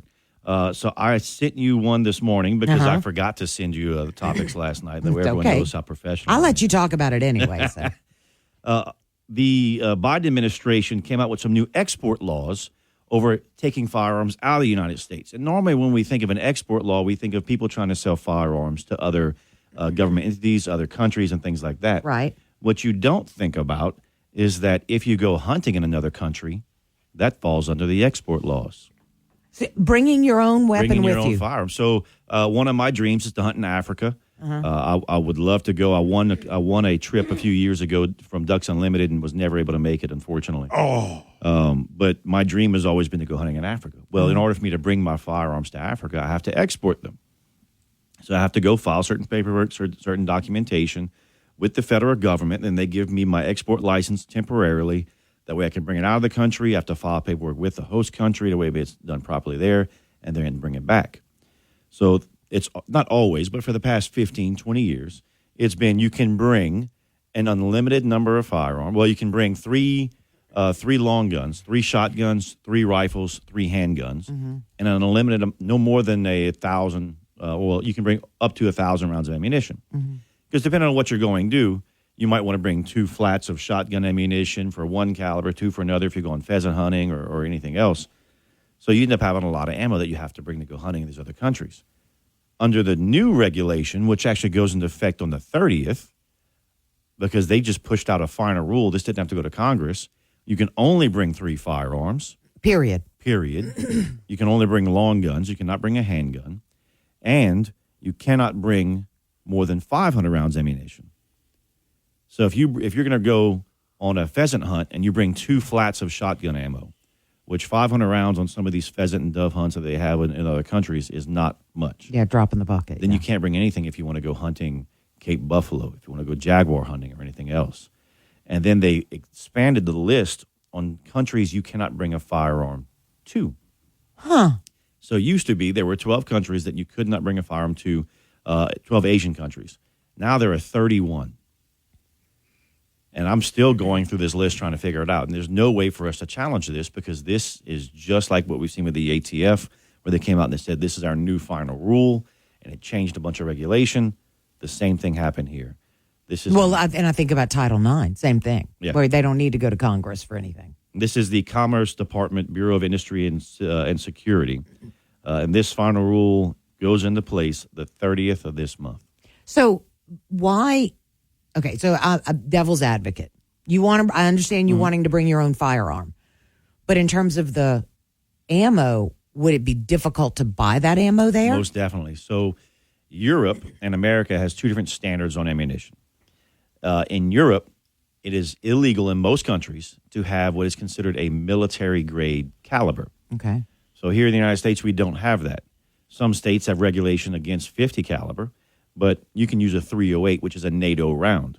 In these other countries, you can't have a NATO round.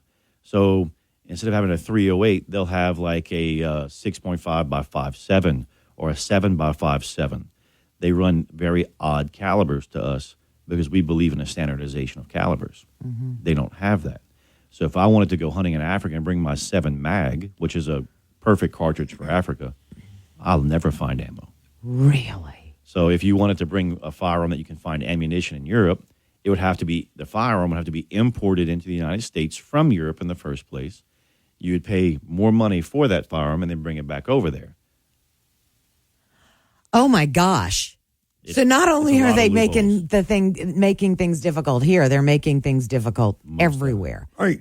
So from 12 Asian countries whereby there were, say again, there were 12 limits. There were limits on what firearms you could bring and then who could bring them there. What's behind that? Do you think is the United States working with these Asian countries, or is the ATF just kind of making up this rule as they go? Or are they scared people are going to sell it to them? What's behind so that? far to date, there haven't been any firearms sold. If you export a firearm to go hunting in another country, you tend to not sell it or leave it. And there have been 0 instances that I know of for that. Instead, theft happens. And when I say theft, we're mainly talking about corrupt government. Okay. I know quite a few gentlemen who go dove hunting down in Mexico. When they go to Mexico, they do their dove hunting, and they're having a great time. The federales show up, and the federales say, well, we need to check your paperwork. They look through all your paperwork, and they look for the most expensive shotgun that's there. And they take that gun, and they say, something's wrong. It's a $3,000 fine if you want your gun back. Wow. So now, is it, and I can imagine, based on everything that you've said over these last months that I've been on the show with you, that your gun is very personal to you, because of the sights and so forth. However, is it possible to rent or a gun there? Some countries, yes, but then there are laws against people possessing firearms that aren't their own in these countries. So that's why it's always been safer for us to just bring our own with us, because it's easier on all parts. Okay, look, not to be a dog with a bone, but you really kind of, I still don't fully understand. Why did we go from 12 Asian countries that disallowed the importation of a gun to 31 countries?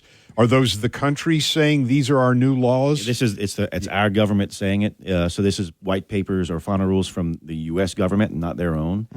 I don't know why. Okay. Looking at what I'm seeing, it appears to be the U.S. no longer wishes, because we sell firearms. Our government sells firearms, tanks, and all kinds of other things to all these other countries. Looking at it, it looks like the U.S. no longer wishes to do business with certain countries. And our law does not distinguish from the government doing business exporting to the individual wanting to go hunting exporting. So so these countries that are on this list, because I'm looking at it now, if you want to go there, you have to export it or you can't export it. Some of them you can't. All of them you have to. Okay. But some of them you can't. Then there are different classifications through there. So that's what I'm seeing. This one's hunters planning to go in country group Delta, except Zimbabwe, require an export license. And then they have a list of other countries that are exempt from the new export rule. So Burma, Cambodia, China, then you can bring more ammunition and different regulation to go to those. So instead of being, hey, there's this group and this group, it all have the same number of rules and laws, it's not. It's different. And the problem you run into is whenever you are going to go hunting in whatever country, it's up to you as the individual to file the paperwork with our government, with their government. Now, some of these people will go through and they will help you for a fee. But most of the time, you're just left in a dark room trying to feel your way around. I hate that. Right. It happens all the time, and I absolutely hate it when that happens. It ends up inadvertently setting us up for failure because we don't have someone to hold our hand and say, look, this is the right way to do this. Let's make sure you do it properly.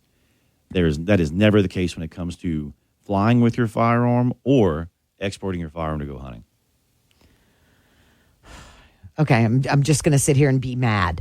We're going to take a break, and we'll be back talk more to Caleb Morse with Rustic Renegade. Firearms Friday brought to you by Cajun Patriots. Fox on Tech. We've previously told you about Neuralink, another Elon Musk company, which claimed success in implanting a piece of tech into a patient's brain. That tech was able to wirelessly interact with computers. The patient, a quadriplegic man named Nolan Arbaugh, is able to use it to operate computers and play video games like video chess and Mario Kart, controlling it all with his thoughts. While most consider this a success, the company reported a minor setback. The Neuralink chip is connected to Arbaugh's brain via 64 conductive threads, some of those threads detached from his brain, impacting the chip's speed and effectiveness. In a blog post, Neuralink didn't say what caused it, only that it has been fixed, and that the device is back to working at as full of a capacity as it had in the past. Neuralink's website still has an open patient registry for interested persons. With Fox on Tech, I'm Eben Brown, Fox News. News Talk 96.5, KPEL. Right now, traffic. All right, remember we have an accident on the overpass at Ambassador Caffrey near Cameron. Caleb saw that happen coming in, so that's going to be causing some slowdowns. Also, LA 14 in Abbeville, just outside Abbeville, just west of the Abbeville city limits, is closed for a few hours. An 18-wheeler overturned, and they are dealing with that situation, so plan accordingly as you travel this morning. KPEL News Time is 7:27.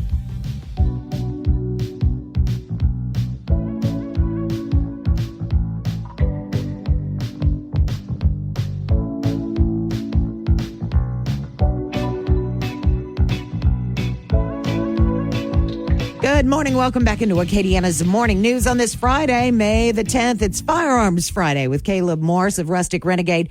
And it's all brought to you, of course, by Cajun Patriots. If you need to take care of your firearms or your fishing stuff, check out Cajun Patriots products. Now, Caleb, we were kind of reviewing some of the bills that are making their way through the legislature right now as they relate to firearms. There are several that are pending, whether it's full consideration, that kind of thing. There's one, though, that is being sent to the governor's desk and, quote unquote, provides relative to the crimes of illegal carrying of a firearm and reckless discharge of a firearm at a parade. It is Senate Bill 132, authored by Gregory Miller. What do you know about it? So, and what it says, you have to look at the verbiage. It's illegal carrying of a firearm and reckless discharge. Okay. Right? So it's the two of those together. Okay. Because we have problems with that. We do, where people go to a parade. They'll be enjoying themselves a little bit too much, drop their firearm, negligently discharge their firearm, that kind of thing. This is to increase the minimum sentence that person will go through. It increases it from 1 to 3 years. 1 to 3 years. And that's mandatory. That is mandatory. And then under the exceptions, if you look at the exceptions, possession of a firearm occurring within 1,000 feet of a public gathering, or if within a private residence. So if you're within a private residence outside that 1,000 feet, or in accordance with the Louisiana concealed carry permit. So that's why we need to pay attention to things like constitutional carry that are coming up quickly, because under constitutional carry, carrying at a parade is a no-go. Right. That's what I was wondering. Yeah. You can, and then even if you have a concealed carry permit, if you're part of the body that gets the permit, so if you're part of the Crew de Couillon or whatever it is, right? You cannot carry your firearm if you're on that float. Okay. Because you're part of the governing body that got that permit. What if I'm watching the parade? If you're watching the parade with your concealed carry permit and you're not doing anything illegal, you're perfectly fine. Okay. With a concealed carry permit. What you use the term, and I think for us, those who aren't well versed in firearms, what is the difference between, quote, concealed carry and constitutional carry? I believe there's a distinction, correct? Well, yes and no. So under our constitutional carry, it refers specifically to concealed carry. Most other states, when they do it, they talk about constitutional carry, and then they'll say constitutionally open carrying. Open carrying would be carrying it on a holster outside the waistband, on the hip, exposed. And Louisiana's, we don't address it. Our Constitution doesn't really address open carry or anything else. The only thing we address is concealed carry, and we had the concealed carry permit for years, which we will still have. But we are going to allow, July 4th, we will allow concealed carry, 18 years or older, with permission. You have to have permission if you're 18 years and under 21, for concealed carrying a handgun. And yet you can't be a felon. Cannot be a felon. You have to, anyone that is prohibited from possessing a firearm, this doesn't give you rights that you didn't have. Okay. And concealed carry without a permit. Yeah. Correct. Starting July 1. Only July in the 4th. state, and July you can't 4th. go in another state. Right. Right. There's no reciprocity Some with states that? you can, No? but I'm Oh, still okay. trying to get it's a pain in the butt to go through all these other Well, yeah, states. because we talked early on about the fact that I don't know if it's unique to Louisiana, but we talked about the fact that the law that went into effect, or will go into effect in July, allows anybody who And that's can legally carry to carry. Louisiana is one of a few, I don't know what the other ones are, that's anyone 18 years or older that is legally in the United States and legally can possess a firearm can carry concealed without a permit come July 4th. Other states, and I hear people say it all the time, they're like, well, Texas has constitutional carry. Texas does. The Texas law says any Texan. So if you're a Louisiana resident, I don't think that means you're a Texan. That means you're a Louisianian, right? So the words are very, very important with these. Yeah. And that's why, I'm keeping my concealed carry permit. I travel a good bit. With a Louisiana concealed carry permit, I can carry in 38 or 39 states total. To me, that's way better. Yeah. Right. And what we've So you noticed, can still get the permit. Yeah, you still It's be able not, to get the permit. You just don't have to have it in Louisiana to carry concealed. but there are restrictions such as this one where you cannot carry at a parade. Right. You cannot carry within that 1,000 feet of If you're a member of the governing body. Well, even if you're going to constitutional carry and you're going there to watch the parade, Okay. cannot constitutional carry. Okay. I'm confused, but okay. Yeah. It's a lot. There's a lot to it, and it's really The hard to nuances keep are up with. crazy. You And know? when we have these discussions in our classes, because we just did a constitutional carry class the other day, we actually have a renewal concealed carry class tomorrow. when we go through this, we dig down. Like I get into the nitty gritty of the laws and what you can do to help set yourself up for success, because there are so many pitfalls. And one of the things people complain about is they wish it was black and white. You don't. You want that gray area, because that leaves you room for totality of circumstance, because not every two scenarios are identical. Right. So we have to have a gray area. That way it gives leeway for the law to protect you as the citizen. That makes sense. And yeah, if you're going to give the class, I want you to get into the nitty gritty, especially if people are going to be carrying, a firearm. Mark, we're going to answer your question. We'll talk more about this after the break. We need to take a break for news. KPEL News Time 7:33. This hour brought to you by Matthew James Tax Pros, online at MatthewJames.com. Your 24/7 news source, on air, online, and with the KPEL News app. Now the headlines from the KPEL News Center.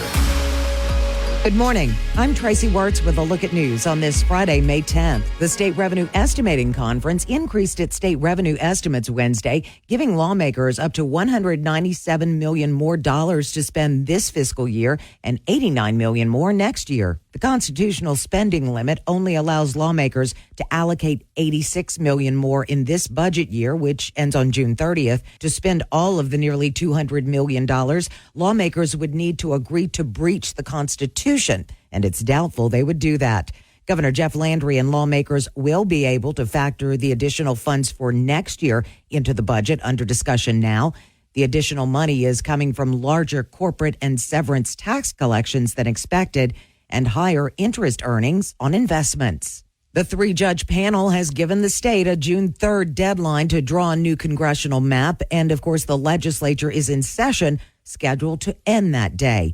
But with the budget yet to be heard in the Senate Finance Committee, Senate President Cameron Henry says it's impossible for them to even file a bill for a new map because the deadline has already passed. For the first time, all sides of the issue agree that the matter needs to be settled by the U.S. Supreme Court. The NAACP and State Attorney General Liz Murrill have filed for an appeal with the Supreme Court, with a Monday deadline set for other parties to file. Senator Patrick McMath's bill to make using a handheld cell phone while driving in Louisiana a criminal offense passed overwhelmingly in the Senate, but his yearly attempt failed in the House overwhelmingly by a 21-72 vote. One Bossier City representative believes the issue will solve itself in the near future. Another is concerned there may be legal issues with the bill. Charges against a Stevensville man have been upgraded from battery to second-degree murder after a man he was fighting with died. Last weekend, St. Martin Parish deputies responded to a call about a physical altercation. When they arrived, one of the people was transported to the hospital and then died on Wednesday. 49-year-old Chad Groh was booked into the St. Martin Parish Correctional Center on the upgraded charge.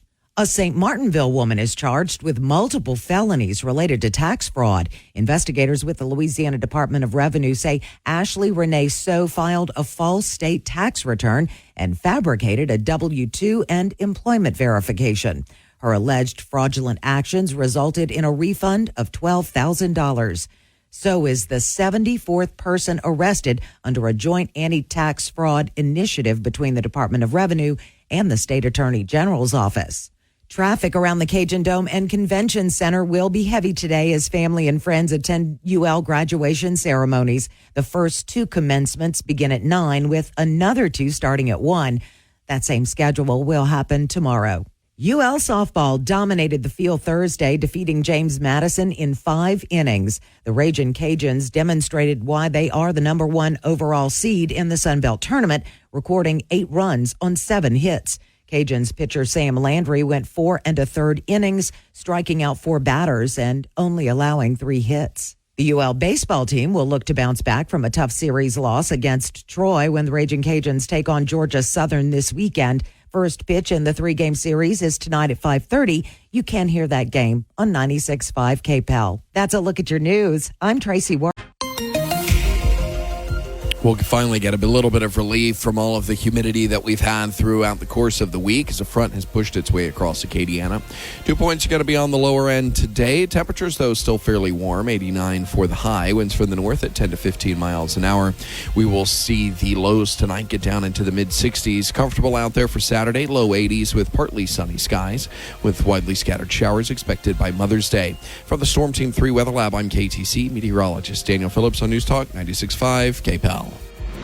News Talk 96.5 KPEL. Right now, traffic. You may still be dealing with that accident on the Ambassador Caffrey overpass that happened just about a half hour or so ago. And remember that in Vermilion Parish, you will deal with some issues traveling just west of the Abbeville city limit near Sydney Gautreaux Road, LA 14.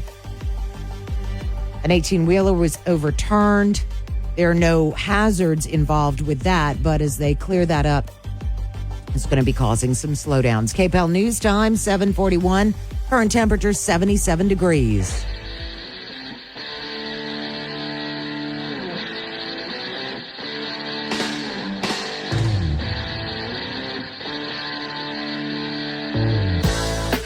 KPEL News Time is 7:42 on this Friday morning. Firearms Friday with Caleb Morse from Rustic Renegade, and it's all brought to you by Cajun Patriots. Go to Cajun-Patriots.com to see what products they have, or just go by and see Caleb because, well, they got them in their shop. Caleb, before we took a look at news, we were talking about a bill that is headed to the governor's desk. It is Senate Bill 132 that essentially increases the minimum sentence for carrying at a parade and illegally discharging a firearm. Illegal carrying of a firearm at a parade and the reckless discharge of a firearm. Yeah, increases that sentence from a mandatory sentence from 1 to 3 years. Mm-hmm. Mark, you had a question. Yeah, Caleb, at Rustic Renegade, I know you have had for a long time concealed carry classes. Mm-hmm. And so we have, on July 4th, we have the new concealed carry law going into effect. So my question is this. Going forward with this new law is going to be on the books, and I'm sure you're going to still have concealed carry classes. And I'm sure that part of those classes have always been situational awareness. So my question is, once we get to July 4th and beyond, or is your instruction in the concealed carry class going to change any at all based on this new permitless concealed carry law in Louisiana? My concealed carry class isn't going to change because the law as it applies to concealed carry is already there. In it, we discuss for about an hour and a half, 2 hours, situational awareness and many other aspects of it. I have another class that we built that is just on constitutional carry. And constitutional carry, you don't need a class to carry with it, but this is a class designed for people who want to utilize the constitutional carry come July 4th so they have a better understanding of the law. And that class is 4 hours long, and I'll be honest with you. I do an hour of situational awareness and 3 hours of the law. So it's not a shooting class or anything else with it. This is just about the laws, legalities, and how not to get yourself arrested and become a felon. Well, and, a lot of the sheriffs have said, I'm okay with constitutional carry, but their concern has been education. Like, I can carry a gun. I'm just going to put it on my hip and go. This is incredibly important because you've said so many times that you don't want to get into a situation where you use a firearm and you're using it illegally. So thank you for doing that. But as you think, 4 hours, it may be the best 4 hours you spend if you decide to constitutional carry. Right. We've had a cliche for hundreds of years. A little learning is a dangerous thing. This applies. Go get more learning. More learning should never stop. Yeah, and that's why we have the renewal concealed carry class tomorrow. Then on the 25th, I've got my standard concealed carry class. And then on May 15th, I've got another constitutional carry class. So we're trying to put out as much information as we can. That way, when this happens and July 4th comes, people have a better understanding and they're ready and they're prepared. Is there a fee for the constitutional carry class? The constitutional carry class, that one, I charge $50. Yeah. For that class. and that one fills up fast. Yeah. It really has, because people have a lot of questions. Well, and that makes me feel good that they have those questions, because I think that means that the majority of people who are going to, A, maybe it's not something they're used to doing, but B, the fact that, okay, I understand my responsibility when I put this firearm on my hip, in my back, or my purse, wherever the case I was may be. very surprised. So the last constitutional carry class I taught, which was about 2 weeks ago or so, we had a judge. We had a local judge in the class, and he goes, man, Caleb, he goes, I've been looking at it, I've been learning. He goes, but I wanted to see what you taught and how it could be applied. And when he was done, he's like, you should come talk to the judges. He's like, the way you're articulating this, the way this is coming out, he goes, it's much, much easier to understand than what they're trying to go through. Oh, yeah, I bet so. Because they got to do all the legal jargon. They have to go through all the legalese. And that has to be a pain in the butt. There is so much that they have on their plate. And that's why, even like with me trying to narrow my scope, because this is what I do for a living. Right. It's hard. Eddie and I talk about this all the time. It is hard to stay ahead of the curve with all the laws and all the regulation with firearms. It is really difficult. Mm-hmm. For those who want to explore or monitor the upcoming classes at Rustic Renegade, they want to do that online, rusticrenegade.com? Correct. We do have a question from someone listening. They submitted it on our app, and I think that this relates to within the parade parameters, that kind of thing. And David asks, what about having a gun in your vehicle? Like if you park near a parade? Yeah, so the vehicle is an extension of your home. As long as it's not on, well, this is even trickier. As long as you're in a public parking spot, inside your vehicle is fine. Now, the problem with that is 80% of firearms stolen are stolen from a vehicle, right? But as long as it's in a public parking spot that's not in a firearm-free zone itself. And what I mean by that is if there is a private pay for parking, something like that, and they have a sign up that says firearm-free zone on their private property, because you're paying to have access to that parking, even then you can't have a firearm in your vehicle. Okay. Now, they would get you with trespassing, which would be even more difficult. But as long as you're in a public parking spot within that 1,000 feet and everything else, you're perfectly fine. Because that would fall into the same thing such as your residence. Mm-hmm. If your home is along a parade route, right, 1,000 feet, unless you have a really long driveway, you're going to be within that, right? Yeah. So it does not apply to your personal property, such as your vehicle. So you can have your firearm in there. You're perfectly fine. And remember, if you have a question for Caleb, you can hop on our app, and he'll be. I mean, if he doesn't have the answer, which kind of find hard to believe, There's he'll some find things it. I don't know. Are you sure? I come across them. Okay, I'm just checking. You said last week he was honest and vulnerable. There you go. He just proved it again. We're going to take a quick break and be right back. KPEL News Time, 7:48. LA 22. We'll finally get a little bit of relief from all of the humidity that we've had throughout the course of the week as a front has pushed its way across Acadiana.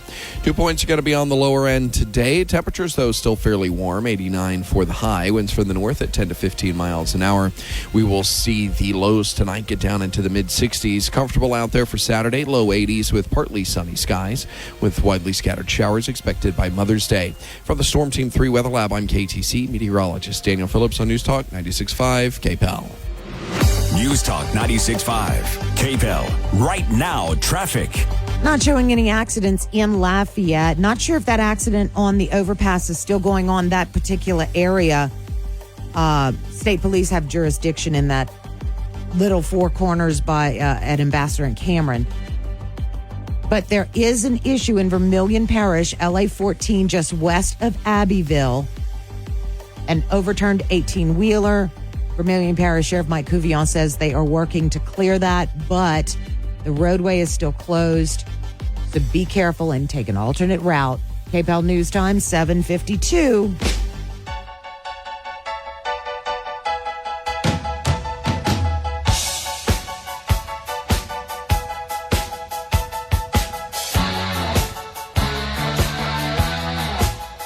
KPEL News Time is 7:53 now.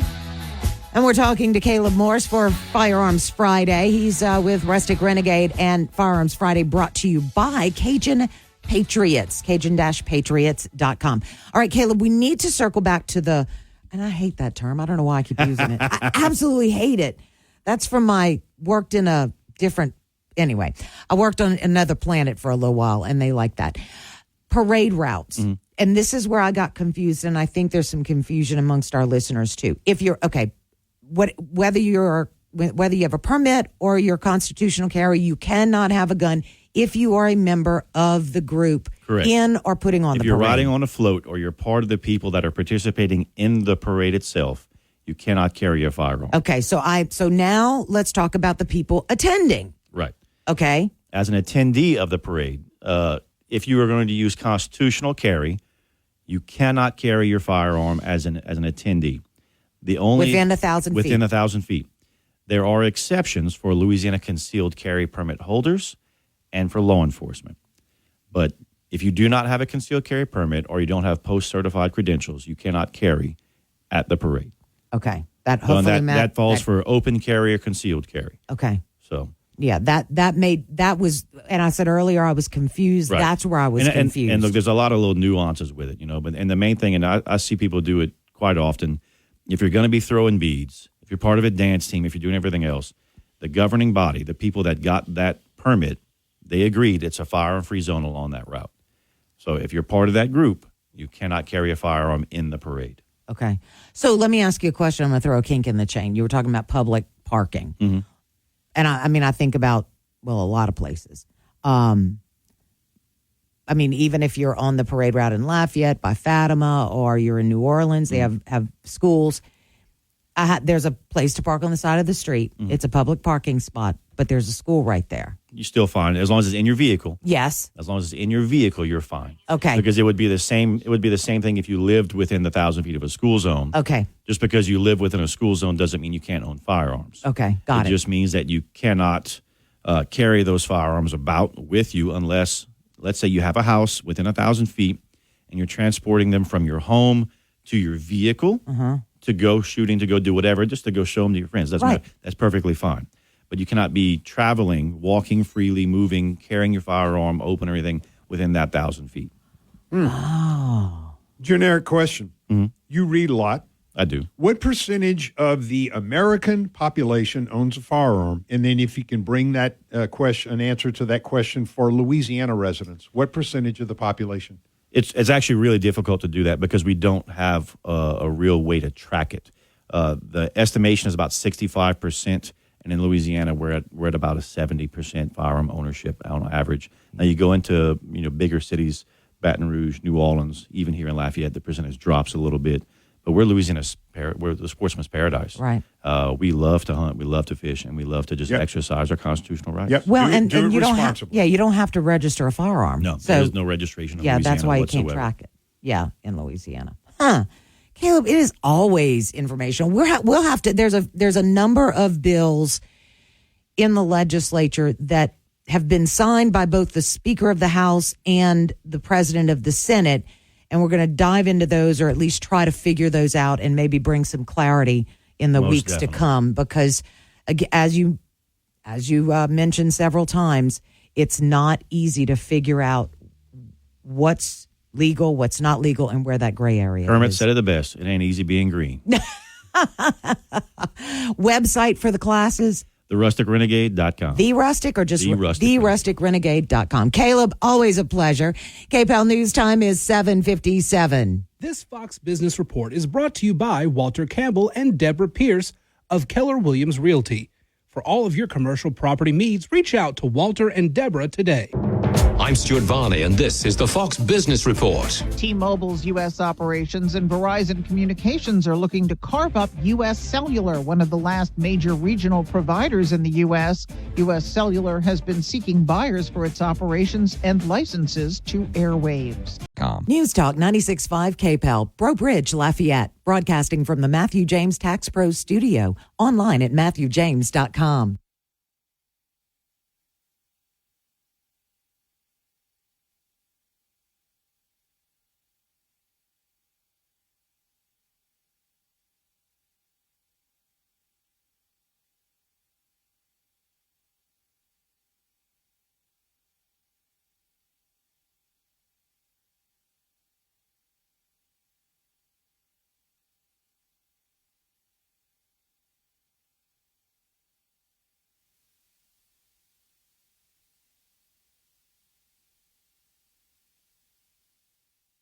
Bikers Against Child Abuse, BACA, exists with the intent to create a safer environment for abused children. We exist as a body of bikers to empower children to not feel afraid of the world in which they live. We stand ready to lend support to our wounded friends by involving them with an established, united organization. If you'd like to know more about BACA, please visit our website at bacaworld.org or call 1-866-71-ABUSE.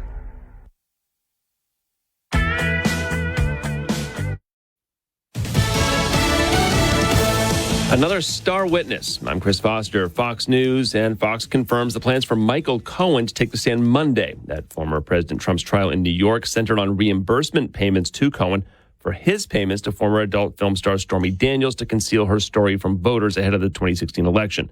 The jury has heard from former White House aide Madeleine Westerhout. She said to the jury yesterday that former President Trump is being treated unfairly.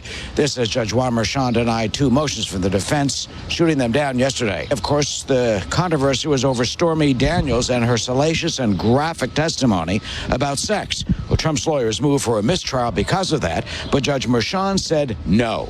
He put the blame on Trump lawyer Todd Blanche for denying the affair in his opening statement, and also said Trump lawyer Susan Nicholas could have objected more as Stormy testified and stopped her. Fox's Eric Shawn in New York. Israel's Prime Minister Benjamin Netanyahu says President Biden's threat to withhold weapons over it will not stop a military operation in the city of Rafah. He says that operation is necessary to defeat Hamas terrorists. President Biden says he's concerned about civilian casualties in the city. In Florida, an investigation into the fatal police shooting of active duty Air Force Airman Roger Forstens turned over to the state. Okaloosa County Sheriff Eric Aiden said, "We are doing what we can to ensure the facts of this case are fully understood." That led the sheriff to dispute a detail that deputies burst into the wrong apartment before firing deadly shots at what they said was an armed airman. The deputy knocked on the correct door. He did not cover the peephole or otherwise obscure its view in any way. Sheriff Aiden shared body cam footage of the encounter and did not take questions, leaving the matter to state investigators. Gernal Scott, Fox News. A horse stranded on a roof by flooding in Brazil is rescued about 24 hours after being spotted by a news helicopter. America's listening to Fox News. Pure Talk, my sponsor, and my wireless company of now providing international roaming to over 50 countries. Now, as you plan your summer travel, make sure that your wireless company covers you at home and abroad.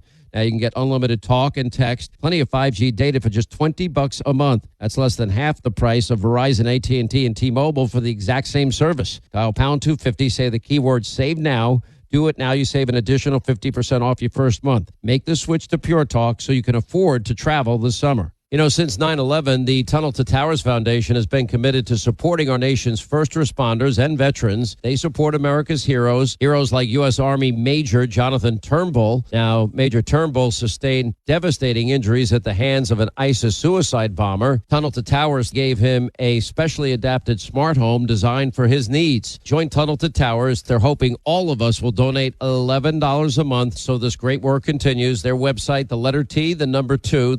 Your 24/7 news source, on air, online, and with the KPEL News app. Now the headlines from the KPEL News Center.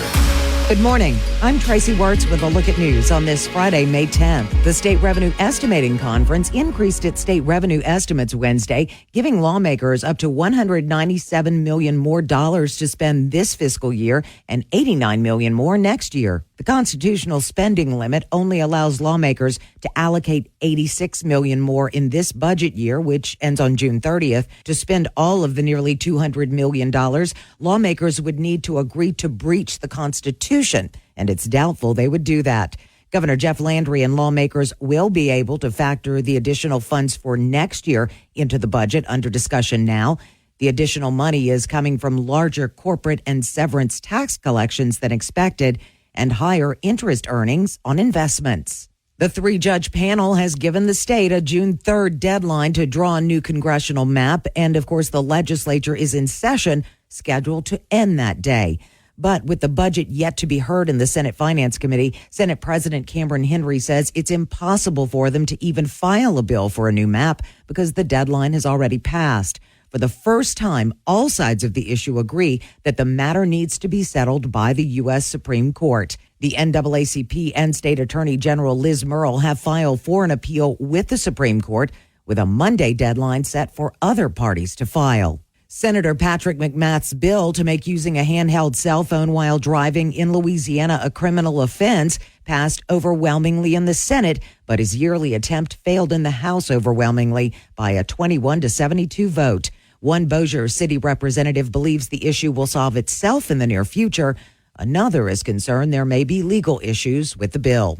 Charges against a Stevensville man have been upgraded from battery to second-degree murder after a man he was fighting with died. Last weekend, St. Martin Parish deputies responded to a call about a physical altercation. When they arrived, one of the people was transported to the hospital and then died on Wednesday.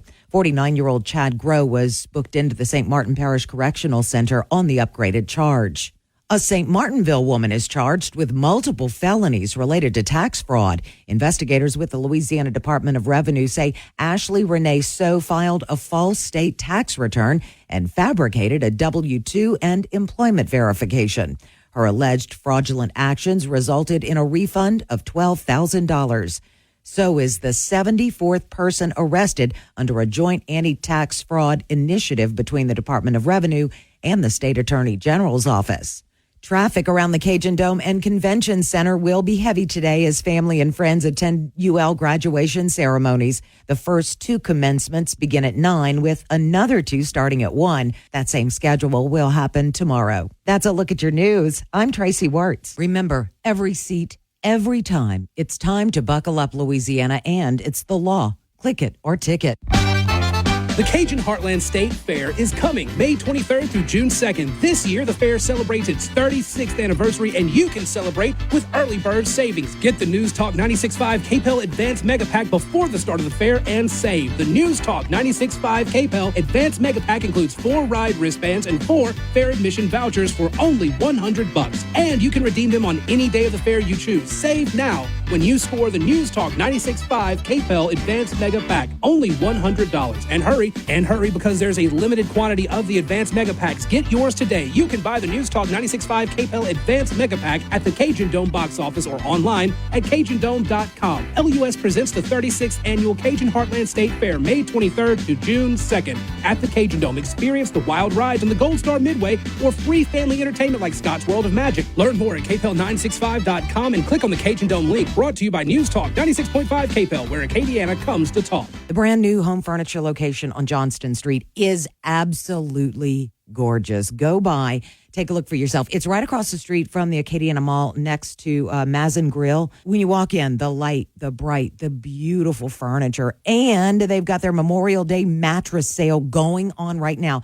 Now, they've got locations across South Louisiana and Texas, so you can go by any location. The time has never been more right to get a better night's sleep. Choose your perfect mattress. Home Furniture has as many as 5,000 in stock, so that's a lot to choose from. Queen mattresses as low as $199. Yes, $199 for a queen mattress. Sealy Queen mattress, $598. Those Sealy's, ooh, they are comfortable. A Sealy Queen hybrid mattress, $898. Plus, you get up to 60 months special financing with no money down and next day delivery. So you don't have to worry about bringing a truck, calling your friend who has a truck, calling people to help you load or unload it. They will get it to your house the next day. Get your perfect mattress right now during the Memorial Day mattress sale at Home Furniture Plus Bedding. See store for details. We'll finally get a little bit of relief from all of the humidity that we've had throughout the course of the week as a front has pushed its way across Acadiana. 2 points are going to be on the lower end today. Temperatures, though, still fairly warm, 89 for the high. Winds from the north at 10 to 15 miles an hour. We will see the lows tonight get down into the mid-60s. Comfortable out there for Saturday, low 80s with partly sunny skies with widely scattered showers expected by Mother's Day. From the Storm Team 3 Weather Lab, I'm KTC meteorologist Daniel Phillips on News Talk 96.5 KPEL. News Talk 96.5 KPEL. Right now, traffic.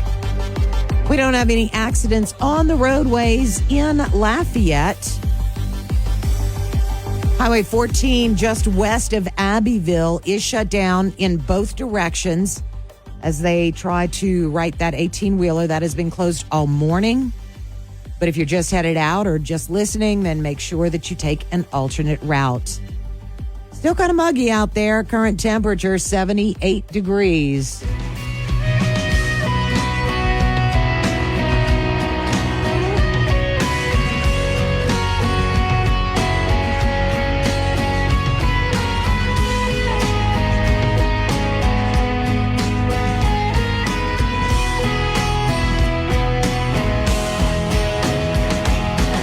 KPEL News time is 8:10 on this Friday morning. And it's kind of a free-for-all Friday, every Friday about 8 o'clock. Daniel Phillips from across the street, KATC meteorologist, comes in and we hang and we talk about the weekend weather. And I like the thought of showing up and then it just becomes a free-for-all. It does. You know? I mean, it really does. Yeah. That fits my brand, I think. Well, we're glad to have you back. You were feeling a little, no pun intended, under the weather last week. Yeah, it blew through my house. It started with my wife, then me. Baby got it briefly. She actually came out probably the best. But it was a combination of that, festival. I'm not sure I've slept in the month of April so far. I'm really hoping May. Well, yeah, we're in May. We're at the 10th, so get some sleep. And yeah, it all just caught up with me over the weekend. You had a good time at festival. We hadn't talked, and I know that's a big deal for you. It was awesome. And you brought the baby for the first time. We did Friday, Saturday with the baby. Great. Yeah. I couldn't have asked. We slept all night Friday, which was awesome. We had her little headphones on. She was happy as could be. And then we have some friends. They run one of the business downtown. They let us catch a little AC on Saturday and feed her. And that kind of kept her from getting too hot and stuff like that. Yeah, it was awesome. I was really worried that, she'd drag me down and cramp my style, but... He said they were going to train her early. And for those of you who don't know, just real quick before we get into weather, Daniel has his first daughter, and she's 5.5 months old. Yep. Okay. Yeah. And we get Penny stories all the time. It's fabulous. I love it. Yeah. All right. So we need to talk about the weather because it's been kind of weird around here lately. And by weird, I mean for a couple of days, all the flares were sent up about what could be potentially bad weather last night. And then that kind of backed off. Yeah, we had, excuse me, my voice is still trying to catch up, as people can probably tell. So the Southeast's been slammed. Well, I know. Last couple of days. FedEx packages were delayed because Tennessee got hit so hard. And it started out in the plains. It just worked its way across. And it kind of skirted around us. There's some pretty nasty storms up near, like Natchitoches, just north of Alexandria yesterday. But we kind of skirted south of that, which, I'm happy with that. That's not going to hurt my feelings at all. No. Cause it moved through, it was moving through Tallahassee today. It looked like it dropped a few more tornadoes overnight last night east of us. So it's springtime. This time of year, it's pretty common to get these kinds of rounds of days where it seems like it's never ending, but late April into May, we're about on track. Even though we didn't get those storms, we're still, as I look at the forecast, it looks like we're going to get the benefit, though, of whatever moved through, huh? Yeah, we're going to get the dry air, thank goodness. Yeah, no kidding. It's been soupy. It has felt like late July, August outside when I've gotten up to go to work. And the heat index this morning was 89 degrees. Oh, my God. 3 o'clock in the morning. That's obscene. Like, that's offensive. In July and August, you're just like, all right, I get this. Yeah. May?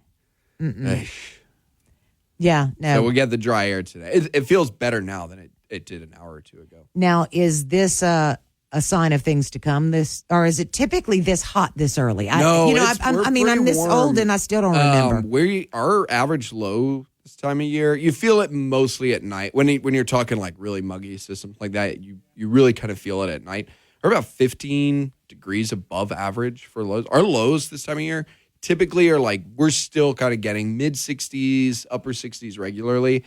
And we have been like 79 the last few nights for those lows. Yeah. So if we didn't set records for warmest low, we were a degree or so away from doing it. So we've been well above where we're supposed to be for May. It felt like it because when I remember maybe last week you used the term, or maybe it was the week before that, I don't know, flirting, quote unquote, with the 90s is what you said. And Yeah, and I thought, man, it feels early for that to happen. You'll get kind of like now-ish, I guess, you get a 90-degree day. We had a heat index yesterday of like 98. I wouldn't be surprised if there were some like isolated spots where you don't necessarily have sensors that hit 100 heat index yesterday. It felt like summer outside yesterday. And the funny thing is, we're going to be the same temperature today. We were 89 yesterday. I think we're going to be 89 degrees today, and it is going to feel completely different. So I have a nice breeze from the north. The dry air gets in here. So 2 days, same temperature, completely different feel outside. And we always laugh about it's not the heat, it's the humidity, but it is the truth in South Louisiana. And the heat and in the cold. That cold, that humid cold is, people don't, until you've lived it, you just can't really describe it. When we went to Wyoming and Montana, I don't know, year and a half, 2 years ago, we were there in November and it was snowing. I mean, feet of snow. But I was in like a heavy hoodie, and I had to put stuff on my hands because, I mean, obviously with just being exposed to that cold, because the temperatures were 8. Yeah. But I was shocked because I thought it's going to be miserable, and I was not. No, because it's so much drier. I had some friends from Colorado come visit a few years ago. It's the first time they'd come down here in the summer. They've been to Lafayette a couple times, and we were trying coordinating schedules. She said, I can come in June or I can come in August. And I was like, you're not built for August. Yeah, no. So she came in June. It was a hot stretch we were in the middle of. And I remember it was getting evening, and she was like, I don't know how you guys deal with this heat, but at least the sun's going down, so it will start to feel better. And I was like, no one tell her. No, right. She has to figure this out on her own. And we went out to go listen to some music, and it was like 10 o'clock. And she was like, I'm sweatier now than I was in an hour or two because ago. You lived in Colorado. Welcome to the humid life. Yeah. I mean, you lived in Colorado and I know exactly what you're talking about. During the day, it's really hot, but that sun goes down and it's wonderful. Cools off so much, but nope. Yep. So what can we plan to do this weekend? I know we have plans, so we'll talk about that because I know you've got some rain coming in, and we'll talk about timing on the way. KPEL News Time, 8:17. Fox on Tech. We've previously told you about Neuralink, another Elon Musk company, which claimed success in implanting a piece of tech into a patient's brain. That tech was able to wirelessly interact with computers. The patient, a quadriplegic man named Nolan Arbaugh, is able to use it to operate computers and play video games like video chess and Mario Kart, controlling it all with his thoughts. While most consider this a success, the company reported a minor setback. The Neuralink chip is connected to Arbaugh's brain via 64 conductive threads, some of those threads detached from his brain, impacting the chip's speed and effectiveness. In a blog post, Neuralink didn't say what caused it, only that it has been fixed, and that the device is back to working at as full of a capacity as it had in the past. Neuralink's website still has an open patient registry for interested persons. With Fox on Tech, I'm Eben Brown, Fox News. The Rustic Renegade is your one-stop shop in Lafayette for firearms, concealment furniture, men's grooming products, and our locally roasted coffee. Media Minute with Howard Kurtz. The weirdest moment in the Donald Trump hush money trial has to be when Stormy Daniels was asked about her involvement with a team of ghost hunters and paranormal activity, and talking about she could speak for dead people in her house in New Orleans that is haunted, and serious pundits were debating this. I mean, what she did was she lent her name to something to make some money, and they acted like she was a nut job. Now, while the first day of cross-examination of the porn star was very effective because they showed that she says she hates Donald Trump and she can't wait for him to go to jail, yesterday was a very different story. Trump's lawyer kept going over all these phrases, and did you change your story? You said this in this interview, this in that interview. It was so tedious, it was reaching, and it just reinforced the notion that she says she slept with the former president. With your Media Minute, Howie Kurtz, Fox News. Celebrating 20 years of enlightening Acadiana. Moon Griffon, next on News Talk 96.5. KPEL. We'll finally get a little bit of relief from all of the humidity that we've had throughout the course of the week as a front has pushed its way across Acadiana. 2 points are going to be on the lower end today. Temperatures, though, still fairly warm, 89 for the high. Winds from the north at 10 to 15 miles an hour. We will see the lows tonight get down into the mid-60s. Comfortable out there for Saturday, low 80s with partly sunny skies with widely scattered showers expected by Mother's Day. From the Storm Team 3 Weather Lab, I'm KTC meteorologist Daniel Phillips on News Talk 96.5 KPEL. News Talk 96.5 KPEL. Right now, traffic. We have an accident, Ambassador Caffrey near Robley. Be careful in that area. And LA 14 just west of Abbeville is closed. So if you are traveling through that area this morning, you're going to want to take an alternate route. KPEL News Time, 8:22.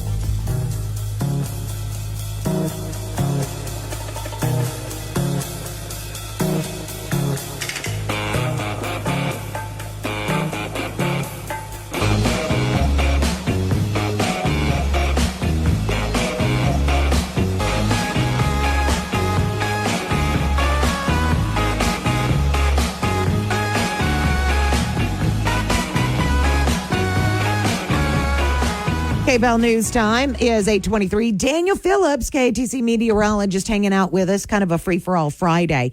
But weather's always a big deal, especially as we head into the weekend, Daniel. Yes. And there are rain chances. And I know for us, when we start making plans on the weekend, it's like, okay, it's going to rain Sunday. But then we start looking, when is it going to start? Because you have to kind of plan accordingly.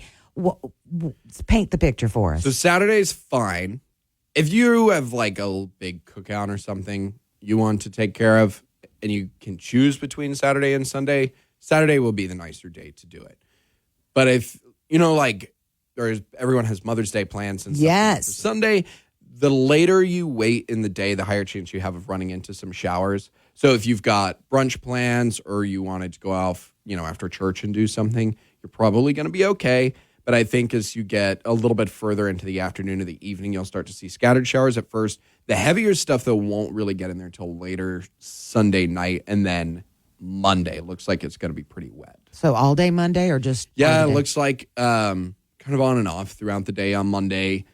Yesterday, model runs had a lot more rainfall, like totals than today. They backed off a little bit, but I think we're probably still on the hook for a couple inches between Sunday and Monday. And I think the issue with this one, there might be some like minor flash flooding with this in some of the low-lying areas. Some of the roadways on Monday may struggle a little bit, but it will be pocketed. It won't be like a big widespread flood event. It won't be anything like that. But I mean, the roads, the intersections. If it rains really hard for 20 minutes, then it gets a little tricky for and half an hour. Don't go through those fast because Daniel's gonna loud cap you. Yeah, that's still my favorite video. Oh yeah, that's still my favorite video. I mean, Daniel went off on people driving fast through, as you should. That's just rude. I remember Letitia was our news director at the time, and I remember an anchor took over for a little bit, and I hadn't even realized what I had said, which is also not that uncommon for me. And she kind of pulled me aside. I was getting some water, catching my breath, and she was like, "Are you yelling at people?" And I was like, "It's really impossible for me to say what I've been saying." And she said, "Okay, because it kind of sounds like you're yelling at some people." And I was like, "Well, it's possible. Probably do it again." But they deserved it. I remember that well. I do too. I mean, they were just driving, and it was one of the busy roads. I don't know if it was Ambassador or Johnson, but they were just, and you could see not just the wake, but like the wave, the white caps. That's what that's the part that makes me the most mad. If you want to drown your car and drive your car into a spot, that's kind of your business. I mean, it's your car, your insurance premium that you've got to meet. But when you start making it so that it's impacting other people, like when other people have to risk themselves to come rescue you, or your wake is getting into other people's property and causing damage, that's really, really frustrating to see. So, if you want to drive your car, into a lake, that's fine. I Does not bother me. But if you are going to involve other people and put other people out, then, it's bad form. Yeah. And it's rude and it's selfish. And Yeah. I just don't have a lot of tolerance for it. So last night's storms, we really thought that it would get down here. And yesterday's forecast, I remember when we were listening to it, you said, I think most of it is going to stay north. What are the chances of that happening on Sunday and Monday? So we'll get rain. It will be more widespread. It won't be as concentrated. What we'll watch for now is like where the heaviest showers kind of work themselves. So we'll all get rain, but there will be like a swath that gets the higher kind of rain that would lead to some flash flooding. Right. Yesterday, that looked like it was going to be north of us again. Same kind of track, actually, to the ones we had last night. However, it looked a little bit different this morning, and it didn't look... You can see signatures sometimes of models picking up on storms training a little bit. Those signatures weren't as apparent today. It was a little splotchier, which would mean you get a thunderstorm here that produces several inches. You just get a really good downburst, but it's not necessarily the same storms like going over the same area. Yeah. So we'll wait. We'll see. We'll watch it over the weekend. And you probably want to tune into the forecast on Sunday because that's when you'll get the latest round of information. And then Monday morning before you head to work. Yeah. All right. I think we have the Frog Festival going on this weekend. Frog Festival is today. I think it's today and tomorrow. Yeah. I don't think it goes into Sunday. Right. But the weather for it's going to be nice. Had a good kickoff last night. Great stuff. I'm excited about tomorrow because it will be low 80s. Humidity will be a little bit lower. So Saturday is going to be really nice. And the evening tonight will be really good too because it will start to cool when the sun goes down a little bit. All right. We'll tell you too who you can expect at Frog Festival coming up. KPEL News Time is 8:20. KPEL covers Acadiana with Lowry's Printing and Copying. May is Mental Health Month, and Lafayette Consolidated Government has several ways to improve your mental health. First, bring love into your home by adopting a homeless pet through the Lafayette Animal Shelter and Care Center on Dugas Road. Through May 15th, all adoption fees are waived, and the pets are very well cared for. All vaccinations, spayed, neutered, and more. Kids camps are June 3rd through August 2nd. The main camps are called Kid Cam camps at 3 locations. Also, smaller summer camps at various Parts, Arts, Recreation, and Culture Recreation Centers. Get all the details at LafayetteLA.gov. Go to Government Directory and find Parts, Arts, Recreation, and Culture. And finally, lots of opportunities to learn tennis, and it will not cost you anything. You can get all the details at AcadianaServes.com. Everybody have a great summer. This is House Call for Health. A recent study suggests olive oil could reduce the risk of dementia-related deaths, revealing that a daily spoonful of olive oil could lower the risk of dying from dementia. The study analyzing more than 92,000 adults over the course of 28 years. Participants consuming at least 7 grams of olive oil a day. Those involved in the study were age 56 on average. When researchers followed up after the 28 years, they found the adults who did consume a tablespoon of olive oil per day had a 28% lower risk of dementia-related death. The study conducted by Harvard T.H. Chan School of Public Health. It's published in the JAMA Network Open. The Centers for Disease Control has said in the past olive oil is a healthy fat that's good for your heart, but also high in calories. For more health news, go to foxnewshealth.com. House Call for Health. I'm Lisa Brady, Fox News. This hour brought to you by Matthew James Tax Pros, online at MatthewJames.com. Your 24/7 news source, on air, online, and with the KPEL News app. Now the headlines from the KPEL News Center. Good morning. I'm Tracy Wirtz with a look at news on this Friday, May 10th. The State Revenue Estimating Conference increased its state revenue estimates Wednesday, giving lawmakers up to $197 million more dollars to spend this fiscal year and $89 million more next year. The constitutional spending limit only allows lawmakers to allocate $86 million more in this budget year, which ends on June 30th. To spend all of the nearly $200 million, lawmakers would need to agree to breach the Constitution, and it's doubtful they would do that. Governor Jeff Landry and lawmakers will be able to factor the additional funds for next year into the budget under discussion now. The additional money is coming from larger corporate and severance tax collections than expected and higher interest earnings on investments. The 3-judge panel has given the state a June 3rd deadline to draw a new congressional map. And of course, the legislature is in session, scheduled to end that day. But with the budget yet to be heard in the Senate Finance Committee, Senate President Cameron Henry says it's impossible for them to even file a bill for a new map because the deadline has already passed. For the first time, all sides of the issue agree that the matter needs to be settled by the U.S. Supreme Court. The NAACP and State Attorney General Liz Murrill have filed for an appeal with the Supreme Court, with a Monday deadline set for other parties to file. Senator Patrick McMath's bill to make using a handheld cell phone while driving in Louisiana a criminal offense passed overwhelmingly in the Senate, but his yearly attempt failed in the House overwhelmingly by a 21-72 vote. One Bossier City representative believes the issue will solve itself in the near future. Another is concerned there may be legal issues with the bill. Charges against a Stevensville man have been upgraded from battery to second-degree murder after a man he was fighting with died. Last weekend, St. Martin Parish deputies responded to a call about a physical altercation. When they arrived, one of the people was transported to the hospital and then died on Wednesday. 49-year-old Chad Groh was booked into the St. Martin Parish Correctional Center on the upgraded charge. A St. Martinville woman is charged with multiple felonies related to tax fraud. Investigators with the Louisiana Department of Revenue say Ashley Renee So filed a false state tax return and fabricated a W-2 and employment verification. Her alleged fraudulent actions resulted in a refund of $12,000.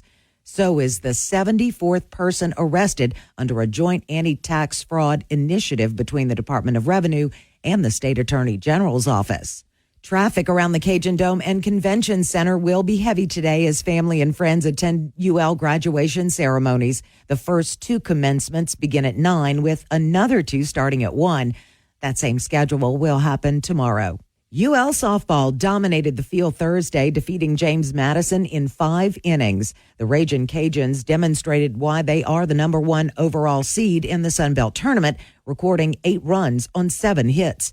Cajuns pitcher Sam Landry went 4 1/3 innings, striking out 4 batters and only allowing 3 hits. The UL baseball team will look to bounce back from a tough series loss against Troy when the Ragin' Cajuns take on Georgia Southern this weekend. First pitch in the 3-game series is tonight at 5:30. You can hear that game on 96.5 KPEL. That's a look at your news. I'm Tracy Wirtz. Remember, every seat, every time. It's time to buckle up, Louisiana, and it's the law. Click it or... We'll finally get a little bit of relief from all of the humidity that we've had throughout the course of the week as a front has pushed its way across Acadiana. 2 points are going to be on the lower end today. Temperatures, though, still fairly warm, 89 for the high. Winds from the north at 10 to 15 miles an hour. We will see the lows tonight get down into the mid-60s. Comfortable out there for Saturday, low 80s with partly sunny skies with widely scattered showers expected by Mother's Day. From the Storm Team 3 Weather Lab, I'm KTC meteorologist Daniel Phillips on News Talk 96.5 KPEL. News Talk 96.5 KPEL. Right now, traffic. Okay, taking a look at traffic in Lafayette, still showing that accident. Ambassador at Robley, be careful. And as far as we know, LA 14 is still closed just west of Abbeville. When that's open, we, of course, will keep you updated. It's already kind of warm out there. Daniel promises, though, that some drier temperatures are coming. Current temperature is 78 degrees.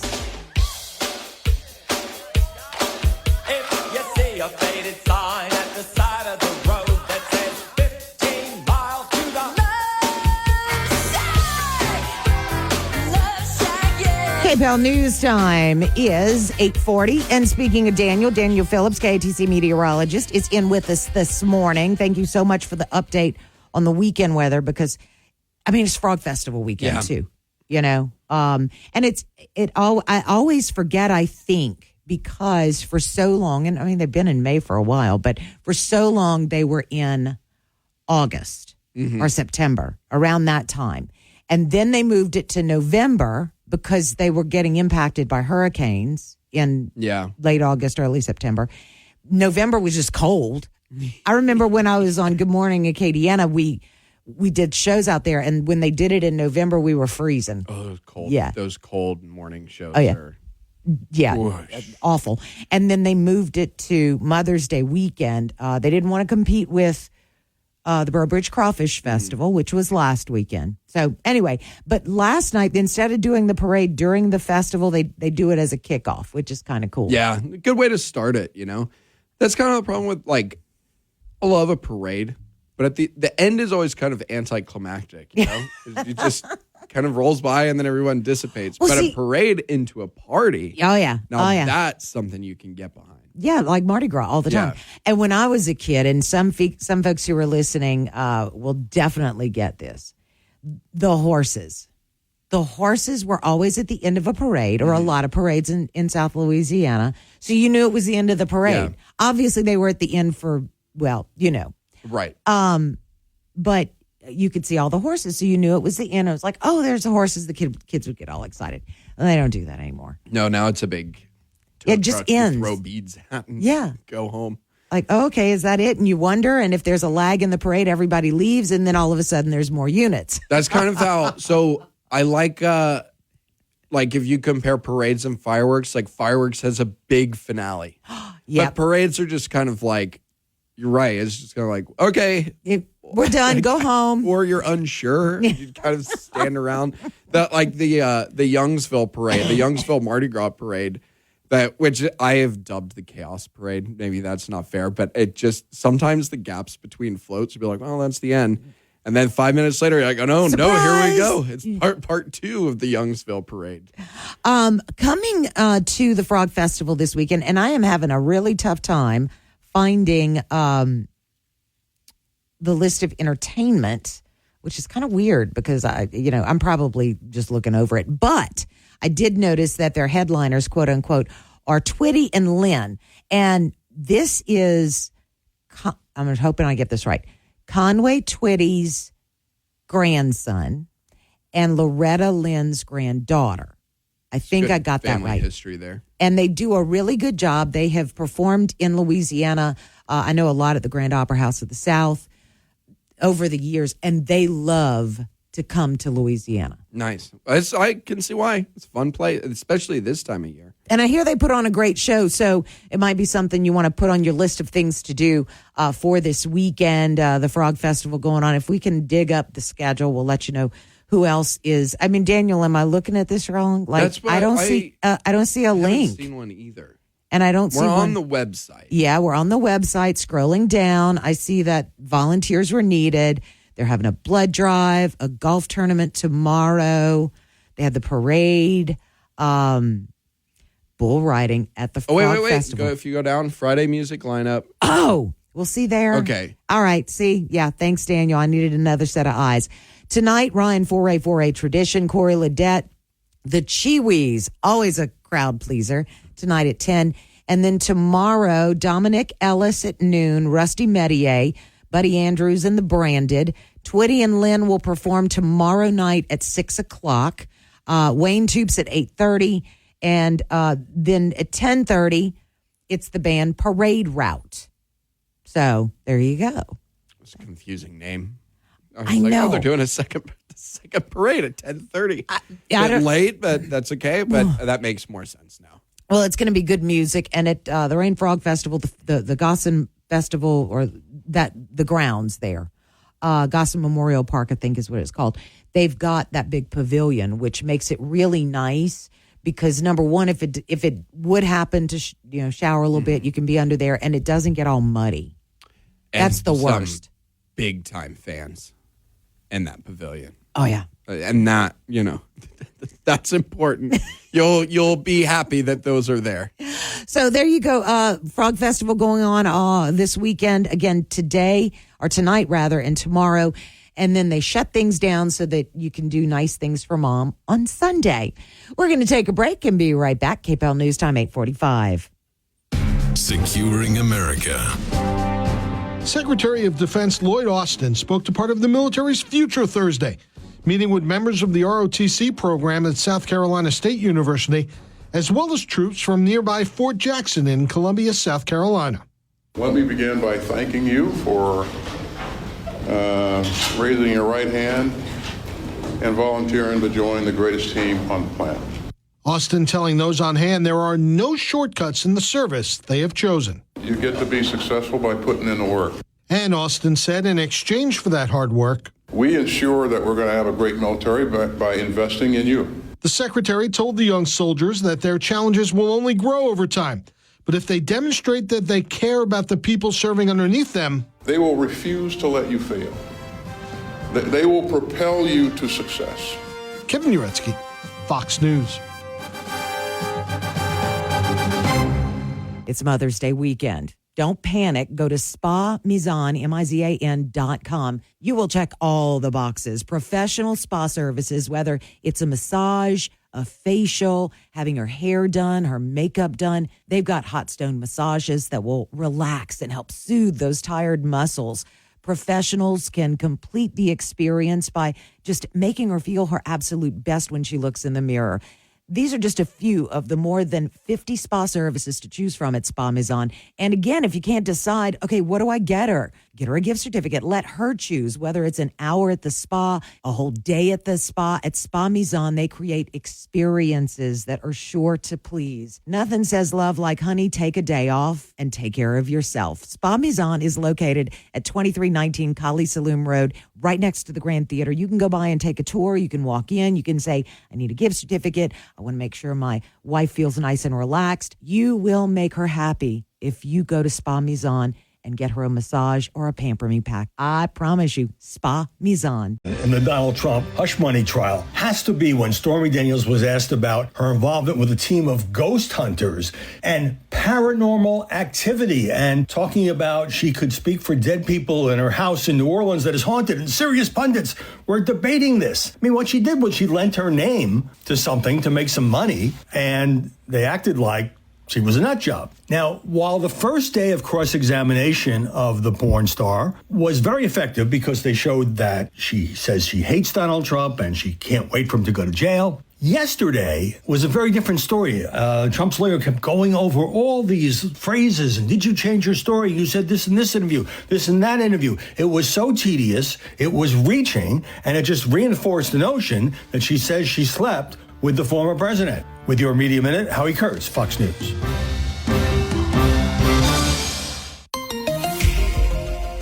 We'll finally get a little bit of relief from all of the humidity that we've had throughout the course of the week as a front has pushed its way across Acadiana. 2 points are going to be on the lower end today. Temperatures, though, still fairly warm, 89 for the high. Winds from the north at 10 to 15 miles an hour. We will see the lows tonight get down into the mid-60s. Comfortable out there for Saturday, low 80s with partly sunny skies with widely scattered showers expected by Mother's Day. From the Storm Team 3 Weather Lab, I'm KTC meteorologist Daniel Phillips on News Talk 96.5 KPEL. News Talk 96.5 KPEL. Right now, traffic. All the problems on Lafayette roadways are being cleared up right now. We still have LA 14 just west of Abbeville shut down in both directions. Hopefully that won't last much longer, but Sheriff Mike Couvion said to expect it to last for a few hours. So we'll keep you updated. Current temperature in Acadiana is 78 degrees.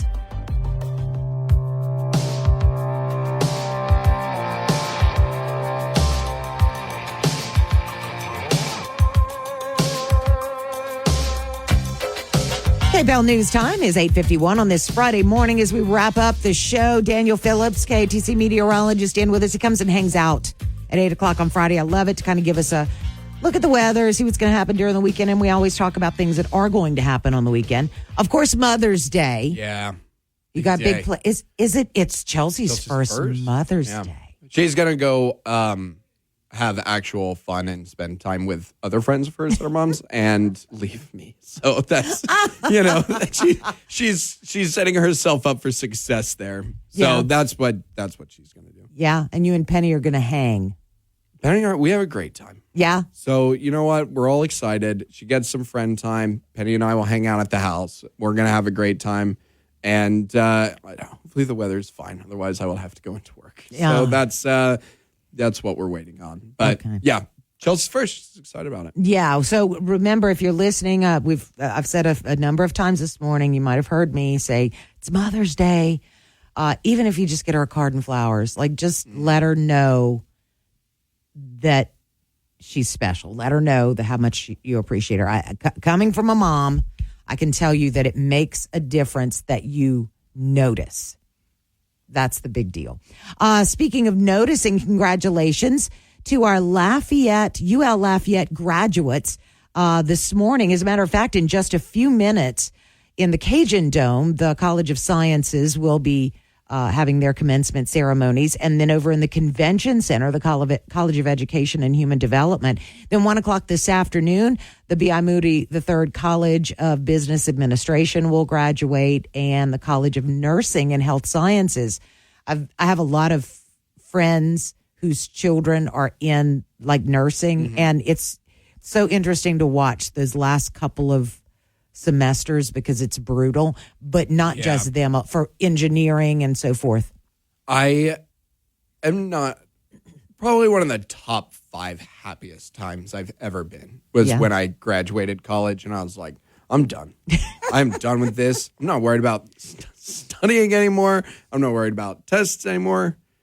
Now then you kind of get out of college a little bit and you're like, okay, I've got to go do some further education so the studying and the tests come back. But in that moment, boy, what a feeling. It is. I've thought about going back to school for my master's just for personal gratification.